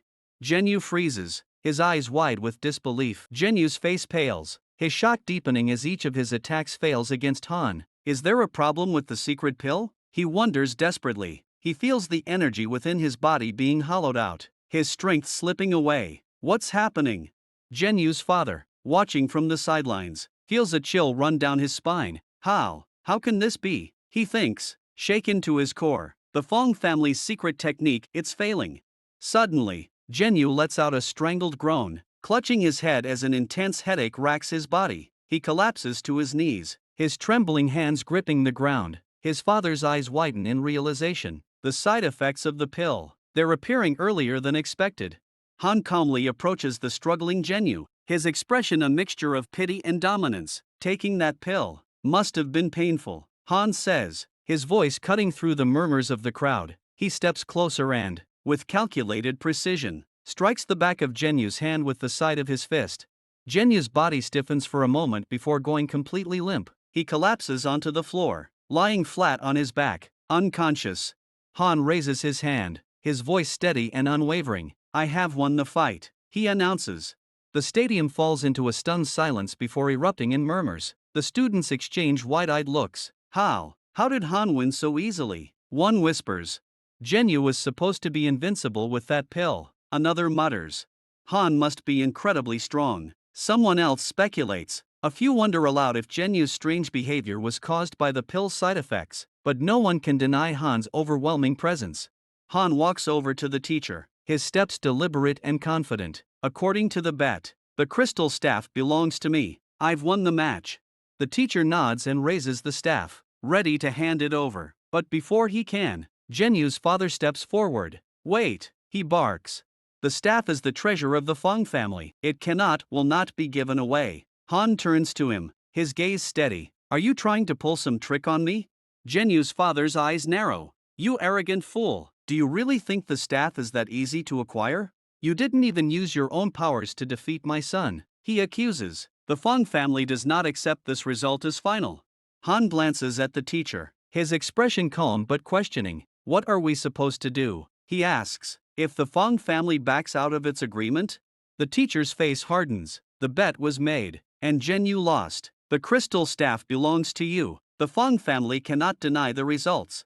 Zhenyu's father clenches his fists, his frustration boiling over. Who are you to decide for the Fong family? He demands, his voice thunderous. Return the staff now. His eyes burn with fury. I won't give you a second chance.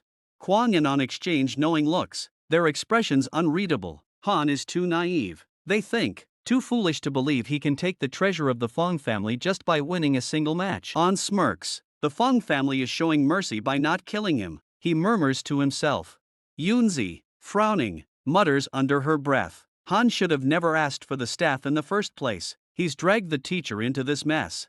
The teacher remains resolute. He turns to Han and says, as a witness to the bet, I have a duty to hand the staff over to you. His voice sharpens. The Fong family has no right to back out of this agreement. He places the staff into Han's hands. Zhenyu's father's face twists with rage. It seems you can't understand human language, he roars. You dare to defy me?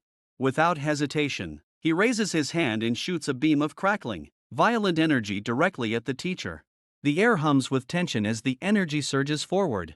But the teacher, calm and unshaken, lifts a single finger. A beam of energy, brighter and far more powerful, erupts from his fingertip, cutting through the air like a blade. It collides with Zhenyu's father's attack, pushing it back effortlessly. The beam slams into Zhenyu's father, sending shockwaves through the room. Gasps ripple through the crowd. The teacher's voice cuts through the chaos, firm and commanding. Do not test me. The students are surprised to see the teacher defeat the head of the Fong family with such ease. Zhenyu's father is lying on the ground, asking the teacher if he is even human, and why he is just a teacher. Han looks at his teacher and says to himself that the teacher is not an ordinary person, but the best teacher in the north and one of the former powerhouses of the government. The teacher has become a teacher due to some objectives and is feared by anyone who knows spirit power. He has also won many battles for the government, and the head of the Fong family failed to identify his power, mistaking him for an ordinary teacher, and getting humbled quickly. The teacher smiles and tells everyone that he is the invincible Kyan. Quine becomes surprised to hear his words as he recognizes him as the best master of Chibe. He immediately stands up, out of respect, and greets Kyan, saying that he is the head of Xian Wu Technologies and has met him before. Kyan asks Zhenyu's father if he has anything to say, but he humbly refuses and apologizes for not recognizing him. However, in his heart, he says to himself that he will never forget the disrespect, as the treasure of his family has gone into someone else's hands. Kyan announces Han as the winner as the opponent has nothing to say, and tells Han to inform him immediately if someone dares to trouble him, as it is against the rules of the school. Han thanks Kyan for his help, and the students become surprised to see them, as all of them start to discuss the strength of Kyan that has been revealed to everyone. Kyan tells the students to leave the place as the fight has ended and says that they must think about what lessons they have learned from spectating the fight. He taunts the Fong family and tells the students that they must keep the promises they make, as it makes them trustworthy, while Zhenyu's father gets carried away by his guards. Zhenyu's father tells Han that he might be invincible at the school, but he must not step outside. Zhenyu asks him how he can give their family's treasure to a kid like Han. Zhenyu's father becomes angry and tells him that he will lecture him at home for embarrassing him and the family in front of everyone. Han steps forward and asks Han if he remembers him, prompting Han to focus on him. After a moment, he recalls the person he met before and asks On if he's related to Ban since they look alike. On confirms that he looks like Ban because he's his twin brother. Han then recalls that Ban mentioned a brother named Long On. On gets upset and asks how Han dares to take his brother's name and demands to know why he treated his brother that way. Han explains that Ban confronted him first, so he had to defend himself. On is still upset. He tells Han that he doesn't respect his bravery and claims he can handle many like him at once. He tells Han to remember his name and walks away, saying he will be transferred to the same school the next day and that it will be an important day. Yunzi joins Han and asks if he really met Ban. Han thinks to himself that after acquiring the Fong family's treasure, he now has to deal with the Long family. Yunzi tells Han that other than the Fong family, the Long family is also significant. She mentions that Long Ling Tian and Long Wei Tian are the real notable figures. She explains that Long Ling Tian started cultivating long before the world changed in the Long family's cultivation room, and after the world changed, Rumors spread about eating the sacred apple to increase one's cultivation. Yunzi says that although Ling Tian hasn't participated in Qing's rankings, she's sure he would easily reach the top if he ever chose to participate. Han looks at her, thanks her for reminding him, and says that he's actually looking forward to facing opponents from the Long family. Han heads into the locker. Han enters the room with the intention of changing his clothes, but he's unexpectedly followed by Quang. Quan, in a rare moment of sincerity, says, "I admire your resilience. You survived a direct confrontation with Zhenyu. Not many can claim that. I can bring you special cultivation fruits. Join my Xian Wu company." Han's response is cold and cutting. "No." Quang attempts to reassure him. "Wait, I mean no harm. You must see the precariousness of your situation. You've angered both the Fong and Long families. They're powerful, too powerful for someone like you to handle alone." Offering a solution, Quang steps closer. "Join us, Han. The Xian Wu company can protect you against those families." Han, however, remains unmoved. His tone is firm. "I said no." Quang's expression hardens. "Han, don't be a fool. You have no idea what you're up against. Don't bite off more than you can chew." Han glares at him. "Stay out of my affairs." Quang's voice lowers. "Warning, fine, but watch yourself outside the school. You've already managed to offend the Long and Fong families. Do you really want to provoke the Xian Wu company with our numerous killing methods?" Han steps closer. "Who are you to threaten me?"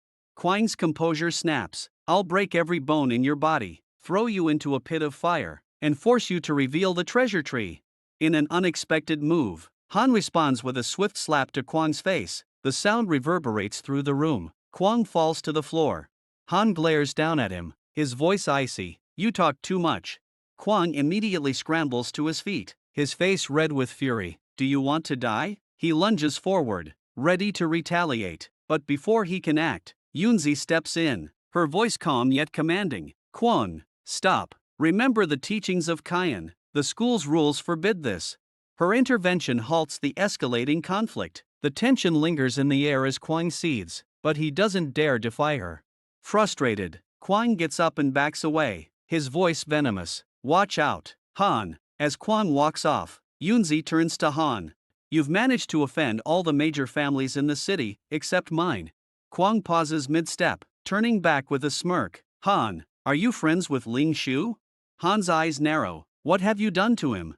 Quang's smirk deepens. "Nothing, yet, but who knows what will happen by the time I return." He chuckles darkly. "Meet me at the entrance of the southern cave tomorrow. If you don't show up, you can prepare to bring your friend's corpse home." Yunzi, concerned, looks at Han. Quang's power is no joke. He has strong support. Han nods, his resolve unshaken. "I know, I might not return if I go, but I believe in my luck." He looks at her and adds, "Don't worry about me. I'll confront his entire company if I have to." After a pause, he continues, "I'd like to invite your family to join me." Yunzi sighs. "I can ask my father, but I'll tell you now, we won't guarantee your safety. My family has fought against Quang's technology before, we know how dangerous it is." Han clarifies, "I don't want your family to help me directly. Instead, I want to give them a significant gift." Yunzi raises an eyebrow. "A gift? What valuable thing do you have in mind?" Han doesn't answer. He turns and starts walking away. "I'll talk to your family later. I have a few things to do." Before leaving, he adds, "Speak with your family's head about helping me." Yunzi crosses her arms. "You need to be clearer with your words, Han. And don't forget, I haven't agreed to help you yet." Han heads to the broadcasting room of his school, a place filled with memories of his past life. Back then, he had worked here when he was poor. Now, it's the perfect place to practice cultivation. No one ever comes here. Pulling out a crystal staff, Han mutters to himself, "I need to break this, to get the crystal inside." With a swift motion, he shatters the staff. A shiny crystal emerges, catching the light. He holds it up, admiring its beauty. Why was this placed inside the staff? He wonders aloud. He carefully places the crystal into a bottle he got from Tian. His mind races. There must be more crystals like this, in the possession of major families like Lu, Fong, or Long. Preparing to meet the L family, Han empties the bag he had acquired from Tian. Ordinary weapons spill onto the ground. He looks at them critically. These aren't very valuable, but they can be disassembled and forged into something better. Using the strongest forging art he knows, Han melts the weapons into molten metal. He works tirelessly, shaping it with precision and care. Finally, he creates a cauldron, but the effort leaves him utterly drained. Wiping sweat from his brow, Han reflects on his past life. Back then, people called him the Pillmaster for creating something extraordinary, the heavenly elixir. With the cauldron now complete, he readies himself to forge pills once again. The next day, Han is walking when his phone rings. He stops, wondering, who could be calling me? Checking the screen, he sees it's Lao, currently at Chin B University. Han answers the call. Hello? La greets him warmly. Han, how are you? He smiles faintly. I'm fine, what about you?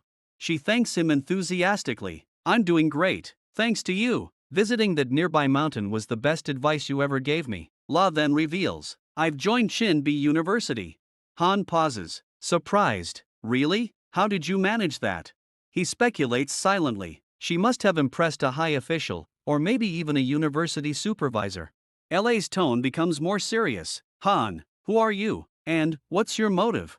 Han panics for a moment but quickly regains his composure, not wanting to reveal his rebirth. He responds carefully, it's just me, Han, don't worry, I'll join you at the university soon. I'll explain everything then.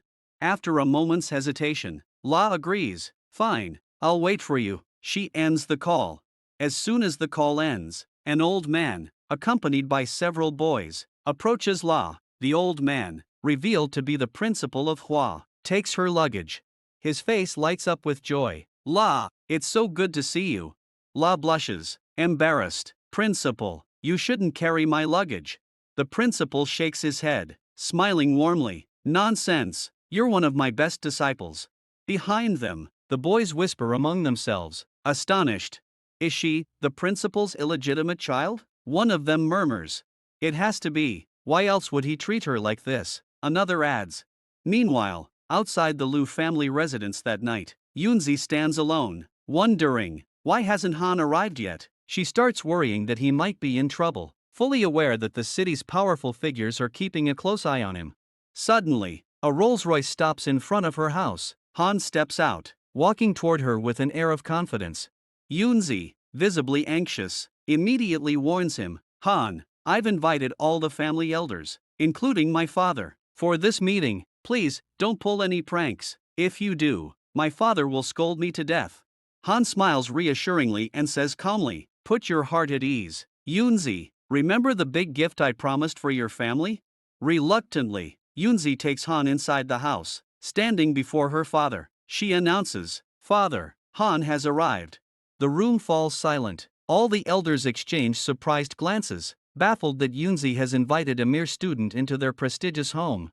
Without greeting anyone, Han declares boldly, my friend has been kidnapped by Kwang. I need the help of the celestial member of the Liu family to save him. Yunzi is speechless, stunned by Han's audacity. He hasn't even bothered to greet anyone from her family.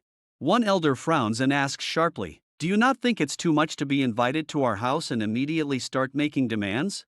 The head of the family clears his throat and addresses Han. We've received news that Kwang has hired elites and even invited Xian Tian Xiao, the best master of the Xian Wu company. The Liu family is already an enemy of that company. Fighting for you, Han, would cause such damage to our family, we wouldn't recover for a long time. Do you even understand what you're asking for? Do you know what a celestial master is? The head's voice grows heavier. A celestial member is a rare entity. Even the South Island doesn't have a single celestial master. Han meets his gaze, unwavering. I understand your family's problems, but the celestial member can hold back the strongest master of the Xian Wu company. I don't want anything bad to happen to my friend. I know the Liu family has a celestial member, you're the only ones on the South Island who do. An old man suddenly rises, glaring at Han. How dare you speak such nonsense? There is no celestial member in this household. If we had one, do you think the Liu family would be threatened by the Xian Wu company? Do you think we'd just sit back? We'd have killed their members already. Yunzi nods in agreement, her voice firm. Han, stop talking nonsense. I've never heard of a celestial member in my family. Han, unfazed, dismisses their objections with a wave of his hand. The head of the family must know best about such matters. The head of the family looks at Han, his expression turning serious. Where does this boy come from? He wonders, how does he know so much about us? The old man presses, his tone sharp. Head, is he telling the truth? Or is this just more nonsense? The head finally speaks, his voice steady but grave. Han is telling the truth. The Lu family does have a celestial member. Gasps ripple through the room. The old man's face twists in disbelief. What? Who is it? Is it Yunzi? She's already at a high level of cultivation. After all, I've never heard of this celestial member before. The head stands, commanding the room's attention. The celestial member is the first head of our family, Lu Xun. Everyone is shocked to hear that their master is a celestial member. Murmurs ripple through the room as people start asking, why haven't we seen him if Master Lu is still alive? The head raises his hand to silence the crowd and begins explaining. Lu Xun started cultivating long before the Earth's aura reawakened. He worked extremely hard to achieve the position of celestial. However, Master Lu was attacked by an enemy family and was seriously injured. Those injuries pushed him back to the refining level of jade. Gasps echo throughout the room as the head continues. This is why he avoids seeing anyone, he's focused on healing his inner injury. The head looks at Han and adds firmly, it is almost impossible for Master Lu to return to the celestial level. Now tell me, Han, how do you know about such a secretive matter of the Lu family? Han doesn't flinch. I promised to give your family a big gift, he replies calmly, and I intend to help Master Lu recover to the celestial level once again. The head scoffs, disbelief etched on his face. Impossible. Master Lu's recovery is beyond reach. I, myself, have been trying for years to help him recover. What makes you, a mere student, think you can succeed where I have failed? I was wrong to even consider your claims. Han meets his gaze steadily. You don't trust me because I'm a student. I understand that, but I only want to meet the ancestor. An old man in the room snaps, his voice sharp. It's not that easy to meet Lu Xun. Do you expect us to disturb Master Lu's practice just for you? He is admired and revered as a celestial member. You might have to wait ages for such a meeting. Han steps forward, his tone unwavering. Think about the strength and power of the Lu family on the southern island once Master Lu manages to recover. My healing pills will help him regain his might, I'm sure of it. The head freezes, visibly shaken by Han's confidence. Yes, Han answers firmly. The head recalls something Master Lu had once told him. His injuries could only be healed by magic pills. Realization dawns on him, and he immediately orders, servants, take Han to meet the ancestor. Blessings from heaven are showering upon our family, we have obtained the healing pill. Later, the servants lead Han to a secret hideout. Han's eyes widen as he takes in the surroundings. I never expected the Lu family to have a place like this, he thinks, his mind racing. Maybe I'll find one of the 5 crystals here. As they approach, Master Lu's commanding voice booms from the shadows. Stop, do not disturb me. Master, we deeply apologize, but we have urgent news. This young man has something important to share. Master Lu's sharp gaze lands on Han. Show me the healing pill, he demands coldly. Han stands his ground. The pill isn't with me at the moment, he replies evenly. Master Lu's expression darkens. Do you know the consequences you will face if you're trying to prank me? His voice reverberates with barely restrained fury. Yunzi quickly steps forward, her face pale. Ancestor, please, calm your anger. I beg you to listen to Han's reasons. If he dares to lie, I won't be able to save him. Lu glances at Yunzi, his expression softening slightly. Your qualifications are good, he says, as a member of the family. I will give him another chance on your behalf. Han takes a deep breath, then raises his hand. With a flick of his wrist, he forms a cauldron in front of everyone using his magical powers. The room fills with a faint hum of energy as the cauldron solidifies.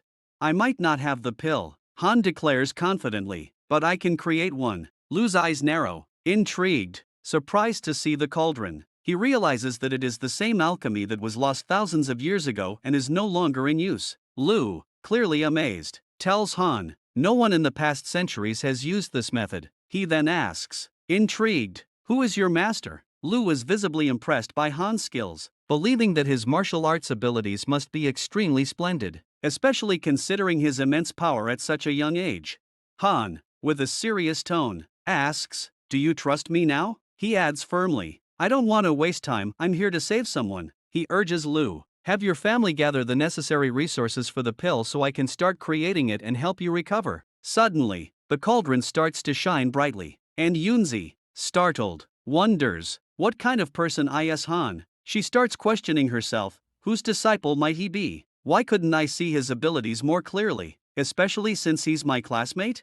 Han is equally surprised to see that the Lu family has brought all the herbs he requested. He realizes, these herbs provide a lot of raw materials. Han reflects, knowing that healing pills are different from other pills due to their outstanding effects. But he also understands, it's not easy to make the pill Lu needs, even with all the ingredients. It requires a special alchemy method. Han mutters to himself, the fire used in alchemy is crucial. He whispers, the chaotic sky has rebirthed me, but I'm still far from mastering it. Resolute, he decides to use some of his magical powers, summoning the ninth fire, known as Northern Retrieval Flame. This flame, he knows, burns everything it touches and has mysterious boundaries. Han acknowledges, it's the best type of fire for creating pills. Nothing compares to the Northern Retrieval Flame. As Han begins to use the flame, Yunzi senses its aftermath. Realizing its power is too intense, she quickly uses her powers to shield herself, thinking, Han must control the flames, or things will get out of hand. The overwhelming heat worries her, and she wonders, what kind of flame is this? Knowing she can't hold out for long, she braces herself. Han speaks to himself again, even though the flame lives up to its reputation, this is only 1/10 of the original power. He admits, I can barely make these pills. If the Northern Retrieval Flame breaks out, it could burn the entire southern island to ashes. Suddenly, the cauldron bangs one of its legs, and Han announces, the pill is finally created. He opens the cauldron, stunned to find not just a healing pill but 3 extra pan pills made from the leftover raw materials. Taking the pills in his hands, he realizes, these pills can strengthen or improve someone's cultivation during the foundation period. However, he reflects, they're of no use to me right now. I'll be attending my classes at Chinbei University soon, so I'll give these to my parents, they can use them or sell them. The entire Lu family gathers in the living room as Han hands the healing pill to Master Lu. He says, try it. Lu takes the pill, his hands trembling slightly, and remarks, I never thought I'd recover this soon. Lu consumes the pill, and suddenly, his bold power surges back, nourishing him. The Lu family members feel the immense strength of the spirit returning to Lu's body, realizing that their ancestor is recovering at an astonishing pace. Yunzi, astonished, observes, the pill worked. Han truly succeeded. The family welcomes Lu back with joy and relief. Lu looks at Han, his gaze full of respect, and says, I've recovered so quickly, thanks to your impressive skills. You have a very promising future ahead of you. Han responds that Lu has recovered around 80 to 90% and assures him, I will continue to provide more pills over time so you can recover completely and quickly. Lu, moved by Han's dedication, declares firmly, I never break my promises. He then orders his servants to prepare, announcing that he has decided to save Han's friend and destroy Xianwu completely. The head of the family and the old man, deeply respectful, also agree with Master Lu and bow their heads in front of him. The atmosphere in the room becomes charged with a mix of relief.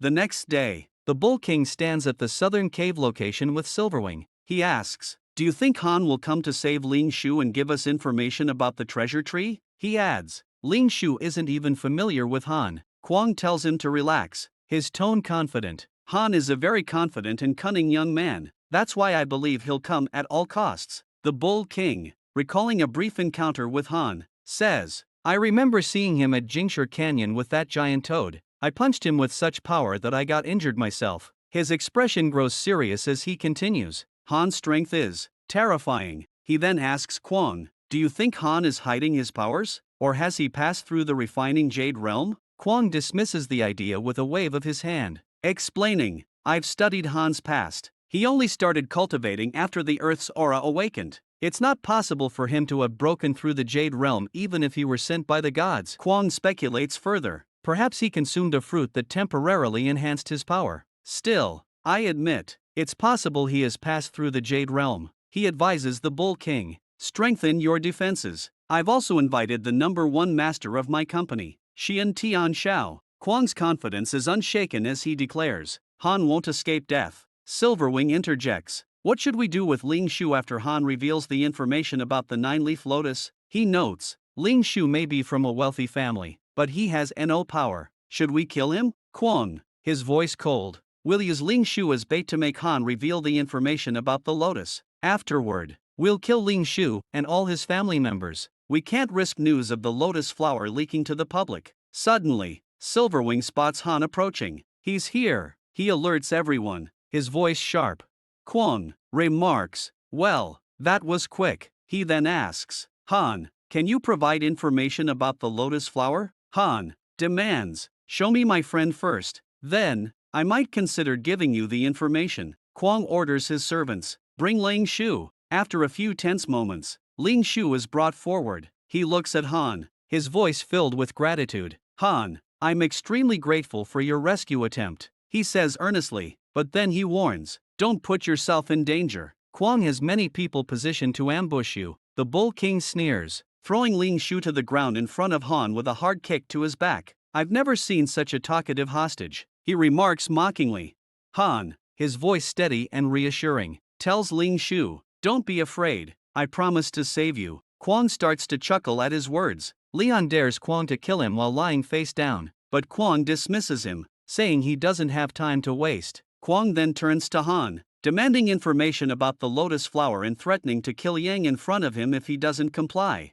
Realizing it's time to launch a major attack, Han raises his hands and orders his hidden allies to strike. Suddenly, a powerful force of spirit appears, annihilating most of Kwon's men. It's Master Lu, who announces his arrival and introduces himself as a former general of the demon army, consisting of thousands of cultivators. He approaches Leon, saying, "I will save you," and deeming him no more than a treasure.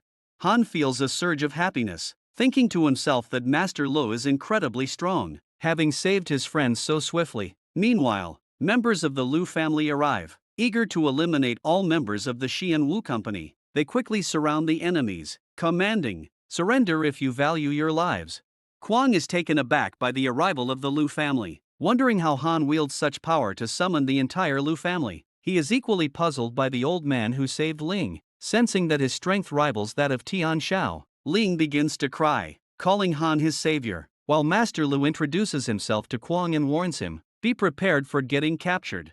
The tension in the air is palpable as Kwon faces the reality of his situation, surrounded by the formidable Lu family and the powerful Master Lu, who now stands ready to bring him to justice. Kwon looks at Master Lu, confusion and fear etched on his face. He feels his strong aura and realizes how quickly he saved Ling Shu. Kwon fears that Lu can kill him with ease and believes that he is as powerful as Tian Shao. He starts to wonder, when did the Lu family acquire such an expert fighter? He asks angrily, "Is the Lu family crazy for going against my technology just to save a boy who hasn't even passed his basic refining stage?" He declares, "My technology is ready to fight to the death if you dare lay a hand on us." Lu responds coldly, "You don't deserve to talk to me. Call Tian Shao, or I'll destroy all of Xianwu's technology for troubling my family while I was recovering." Suddenly, an old man standing at the top of the cliff looks at Lu and asks, "Are you bad-mouthing me?" It's Tian Shao. He glares at Lu and sneers, "Do you want to die?" Kwon, seeing his great master, suddenly becomes elated. He thinks to himself, "With my master's help, I don't have to fear the Lu family anymore. We'll erase them from existence." Lu, calm but firm, decides to leave the rest of the family to handle the situation and steps forward to face Tian Shao head-on. He tells Tian Shao, "You're wrong to call yourself a grandmaster. You're only at the Dandon realm." Lu declares, "I will take your head," and proceeds to attack with a huge, powerful blast. Meanwhile, Han unties Ling Shu, who immediately wraps himself around Han, crying and calling him his brother. Ling says tearfully, "I will do anything for you, Han. If you're in danger, I'll help you, even if I have to go through mountains." Han reassures Ling, his voice calm, "Everything is all right, but now, we must handle the enemy." In Han's previous life, what pained him the most was when someone close to him was injured. He was very weak and couldn't protect them. He had no means to help his loved ones and regretted it the most. With the flame of revenge burning in his heart, Han walks towards the enemy, vowing to erase those who dare to lay a hand on his loved ones. He activates his magical powers and leaps high into the air, instructing the members of the Lu family to leave Kwang to him and take care of the rest. He commands that none of the enemies be spared. Yunzi, with her family gathered around her, delivers a stirring call to arms, her voice resounding with determination. She leads them while remembering the years of suffering under the oppressive thumb of the Xianwu company. With fire in their eyes and unity in their hearts, the Lu family stands as one, ready to confront their tormentors and reclaim their long-lost glory. As the confrontation unfolds, The Lu family starts to slaughter the enemies one by the order of Yunzi. Kwang's frustration boils over at the sight of his soldiers being killed. He snarls at Han, "You're responsible for the death of my soldiers. You deserve to die." Han glares at him, his voice steady and cold. "How dare you touch the person close to me?" In a dramatic twist, Kwang undergoes a startling transformation, his form shifting into a more formidable guise. He growls, "My anger will only be calmed if I break your bones and make you experience hell." However, Han, ever resourceful, seizes an opportune moment to strike, delivering a swift and calculated punch to Kwang's abdomen. As Kwang reels from the unexpected assault, Han confronts him, challenging his arrogance and questioning his preparedness for the battle at hand. Incensed by Han's audacity, Kwang retaliates with a reactive attack, sending Han hurling through the air and crashing into nearby rocks. The impact triggers a cascade of falling rocks, adding to the chaos of the conflict. Amidst the turmoil, Ling Shu watches in astonishment as the confrontation escalates. Kwang, emboldened by his supposed invincibility, taunts Han with boasts of his impenetrable armor and his intent to crush him utterly. As tensions reach a fever pitch, Kwang issues a dire warning to Han, threatening the consequences of defying him. "My armor is made from the strongest metal of my company. Aren't you afraid of me beating you into a pulp?" Han steps forward, unwavering. "Is that the limit of your strength?" he asks calmly, realizing that it's taking a lot of energy for Kwang to hold him back. Kwang is shocked to see Han perfectly fine, without a single scratch. "How are you not hurt by my attack?" he demands. Han's voice is steady. "Try again." Kwang's frustration boils over. "Don't be so arrogant," he roars, punching Han in the belly and sending him flying once again. Taken aback by Han's defiance, Kwang's expression darkens with frustration. "I won't stop until I've killed you," he declares, his voice shaking with fury. "Even if my arm falls off." He demands an explanation for Han's apparent resilience, his tone betraying his incredulity. "How are you still standing?" Yet Han meets Kwang's gaze with quiet confidence, his unwavering demeanor serving as a silent challenge. "Do you think you can kill me with so little strength?" he asks coldly. "You're weak." Kwang shouts, "You want to compare your strength with mine? You'll die." With a mighty roar, he punches Han once again, sending him hurtling a few feet back into a cluster of stones. Breathing heavily, Kwang sneers, convinced he has delivered his most powerful attack. "He must have died by now," he mutters, his voice laced with triumph. He starts to bleed from his mouth, thinking to himself, "There's no way Han can withstand such powerful punches from me." But to his utter shock, Han gets up again. Han's voice is calm yet chilling. "Do you want to know which one of us will be standing alive at the end of this battle?" Kwang loses his mind seeing Han still alive. He was absolutely certain Han would be dead by now. Meanwhile, the battle between Lu and Tian Shao is nearing its conclusion. Lu delivers a devastating blow to Tian Shao, his voice thundering, "You will die now." In just a few seconds, Tian Shao lies lifeless on the ground, and Lu returns to the battlefield with a commanding presence. His voice booms, "Anyone who dares to fight me will end up like Tian Shao." Yunzi is engaged in combat with Silver Wing. Her tone is sharp and resolute, "Surrender now. The Shinwu Company is hopeless." Silver Wing hesitates, then surrenders, admitting, "I haven't been with the company for long." The Bull King steps forward, announcing, "I would also like to surrender and join the Lu household." With the Bull King's words, all the men of the Shinwu Company surrender at once, but Yunzi sternly declares, "The Lu family won't be dealing with you." Meanwhile, Kwang drops to his knees before Han, surrendering. His voice is filled with desperation. "Please, don't kill me. My son is one of the students of Shushan." He confesses, "I have no talent for cultivation. That's why I joined the Xianwu Company on my son's advice to make changes to my body."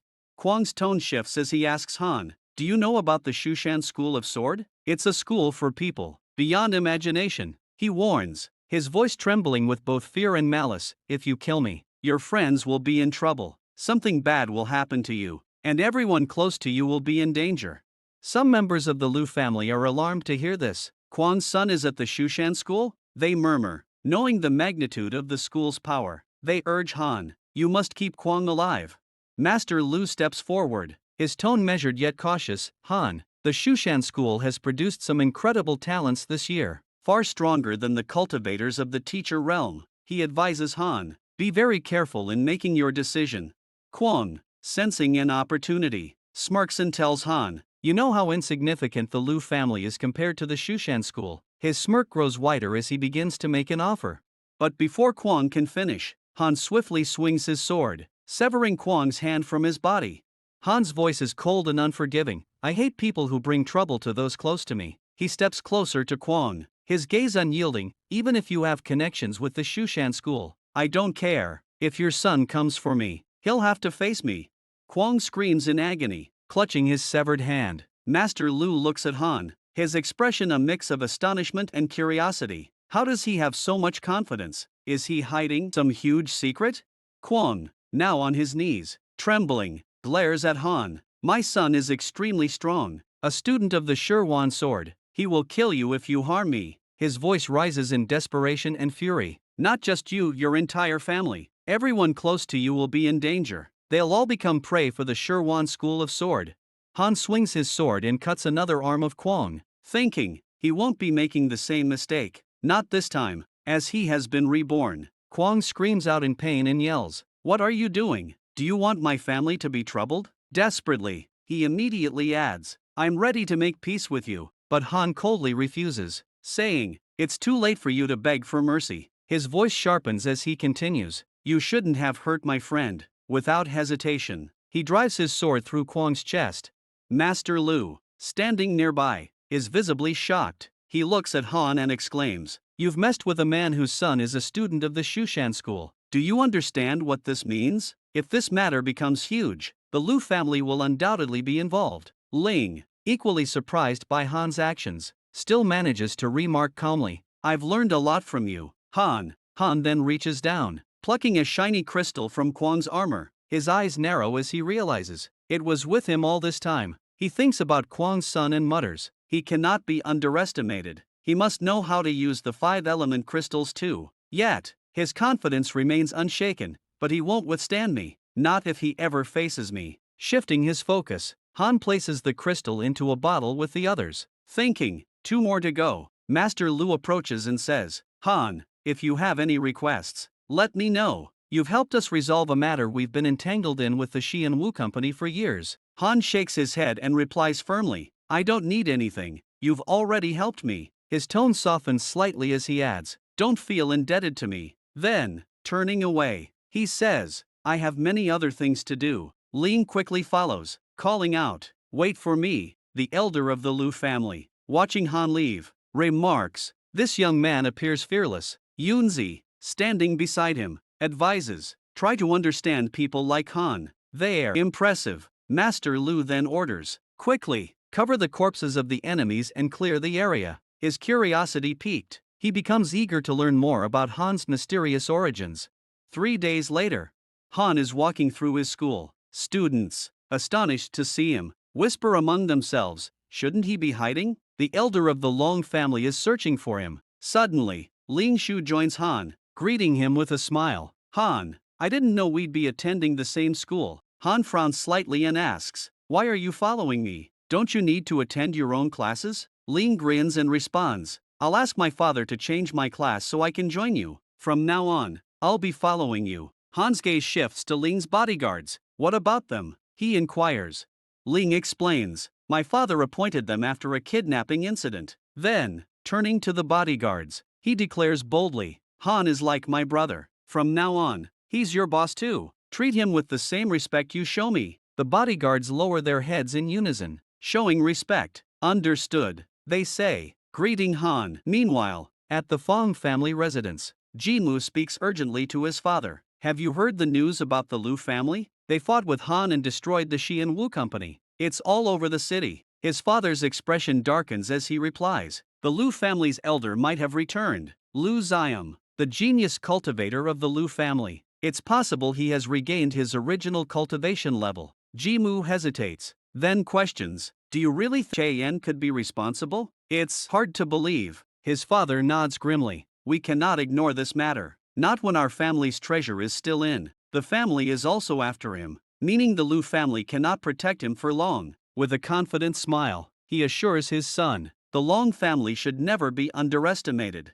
Zhenyu, fueled by anger, declares, "I'll kick Han out of school." His father, however, raises a hand to stop him. Before doing so, He says sternly, "You must improve your cultivation and break through the foundation stage. It will help you with the upcoming martial arts exam." With a serious tone, his father advises, "Focus solely on the martial arts exam, which will be held in 3 months." Many prestigious schools, backed by influential selectors and states, will start recruiting candidates then. Genyu, curious but doubtful, asks, "Is the exam really that important? Will the children of other strong families take it too?" His father nods, explaining, "HHIA is not a school where ordinary students gain admission easily. Look at the other 2 prestigious schools as great examples. If you join any of the top 7 schools, your future will be shining and promising." A smirk forms on his father's face as he adds, "After that, you'll become so strong that Han will seem like an insect in comparison." Hearing this,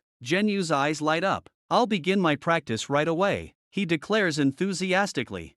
Pleased with his determination, his father says, "Leave the matter of Han to me. Use all the family's resources to prepare for the test." Meanwhile, Han enters the crowded classroom with Ling and Noti. Several students gather around Yunzi, congratulating her on her family's victory in destroying the Xian Wu Company and becoming the strongest family in the city. Han walks past Yunzi without a word.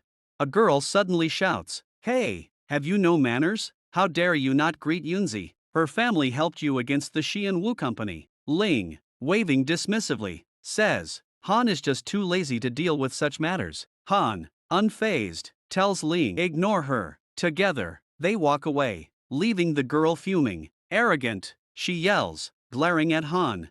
Suddenly, the classroom door bursts open with a loud bang. On from the Long family strides in, demanding, "Han, come out." Despite the commotion, Han stands calm and firm, saying nothing. On approaches Han, glaring, "I transferred to the school just to get my revenge on you." He challenges Han to a fight, but Ling chuckles lightly, dismissing him. "Stupid," he says under his breath. Han, equally indifferent, mutters, "Idiot." An, frustrated by their insults, tries to hit Han. Just as his fist swings forward, Ling shouts, "An, someone at this school wants to kill you." An stops in his tracks and snaps, "Do you want to be killed too?" Ling, smiling confidently, replies, "Killing is not allowed at school. You can't kill me here." An's face twists with anger. "Are you the one making headlines in the news?" he growls. Ling, still grinning, says, "That's me. My name is Ling Shu." An sneers, "I'll remember your name," he retorts. But Ling, unfazed, responds, "It won't benefit you in any way." Ling then asks, "Do you even know who my big brother is?" An shrugs, uninterested, "I don't care who your brother is. He won't be able to stand against me." Ling leans in, smirking, "Han is my big brother," he reveals confidently, "and he can easily beat you." Preparing to attack them both, An snarls, "I'll destroy you too." But Ling starts laughing, pointing at Han, "Can't you see who my elder brother is?" The classroom erupts in laughter as the other students mock An. Realizing this, An loses his composure. His face reddens with rage as he shouts, "How dare you play with me?" In a fit of rage, An punches a desk in front of him, shattering it in half to assert dominance. Han, calmly but firmly, reminds Ling, "I never taught you to embarrass anyone like that." Ling smiles sheepishly, rubbing his head, "I just want An to know that you are my big brother," he says. Then, tilting his head, he asks, "Don't you want to do anything? Are you just going to sit there?" Before Han can respond, "Or, do you not want to fight him?" Han sighs and replies sharply, "Stop it, you're shameless." Suddenly, the door creaks open, and Teacher Kyan strides into the classroom. His voice booms, "Everyone, back to your seats. Don't you know it's time for the lesson?" An glares at Han as he moves to his seat, muttering, "Just wait a few moments. You're lucky." Kyan scans the room and demands, "Who broke the door of the class?" Without hesitation, Ling and Han both point at An. "It's him," they say in unison. An's face turns red with frustration. "Why are you blaming me?" he snaps. Kyan fixes An with a piercing stare. "You broke it? Then you must pay for the damage. Stand in front of the class." An, gritting his teeth, agrees to pay but protests, "Why do I need to stand here?" Kyan says nothing. Instead, he steps forward and punches An, sending him flying into another desk, which breaks under his weight. Kyan towers over him and states coldly, "I'm the teacher here. You'll also pay for the damage to this desk." An, now shaken, realizes Kyan is too strong to provoke. Reluctantly, he nods. Fine, I'll pay for the desk too. Kyan straightens up and addresses the students. I have something important to discuss with all of you, he announces. Ling, curious, asks, is it really that important? Han, recalling previous events, thinks to himself, Kyan might announce something about the martial arts exam. It's not easy for anyone to pass. He remembers how the government made martial arts an essential subject after the awakening of the aura, to cultivate strong fighters for the next generation. Kyan begins, his voice commanding. The aura of the earth has awakened, creating the best environment for practicing cultivation. This is why the government has established several martial arts schools across the cities. He pauses, looking around the room. According to the masters, these schools have been divided into 2 prestigious schools and 7 first-grade schools. Kyan continues, these 9 schools are major national military institutions. All the provinces will be opening their own schools to meet their requirements. This is your opportunity, seize it at all costs. His tone grows serious as he adds, you've reached an age where martial arts are an essential part of your lives. He explains further, before the awakening of the aura, only the Shirshan family could provide their children with the resources for cultivation. But now, the schools are accepting children from other families as well. Kyan's gaze sweeps across the students. You have 5 months. Use this time to break through, improve your practice, and create a legend in martial arts. The classroom erupts in whispers. The government provides all kinds of resources if you pass the exam, one student says excitedly. But what if I can't pass it? Another worries. Their murmurs grow louder as they wonder how they'll manage to take the test. An, still fuming, scoffs loudly. Stop dreaming, none of you are getting selected. Kyan then looks at the students and says, feel free to ask any questions you have.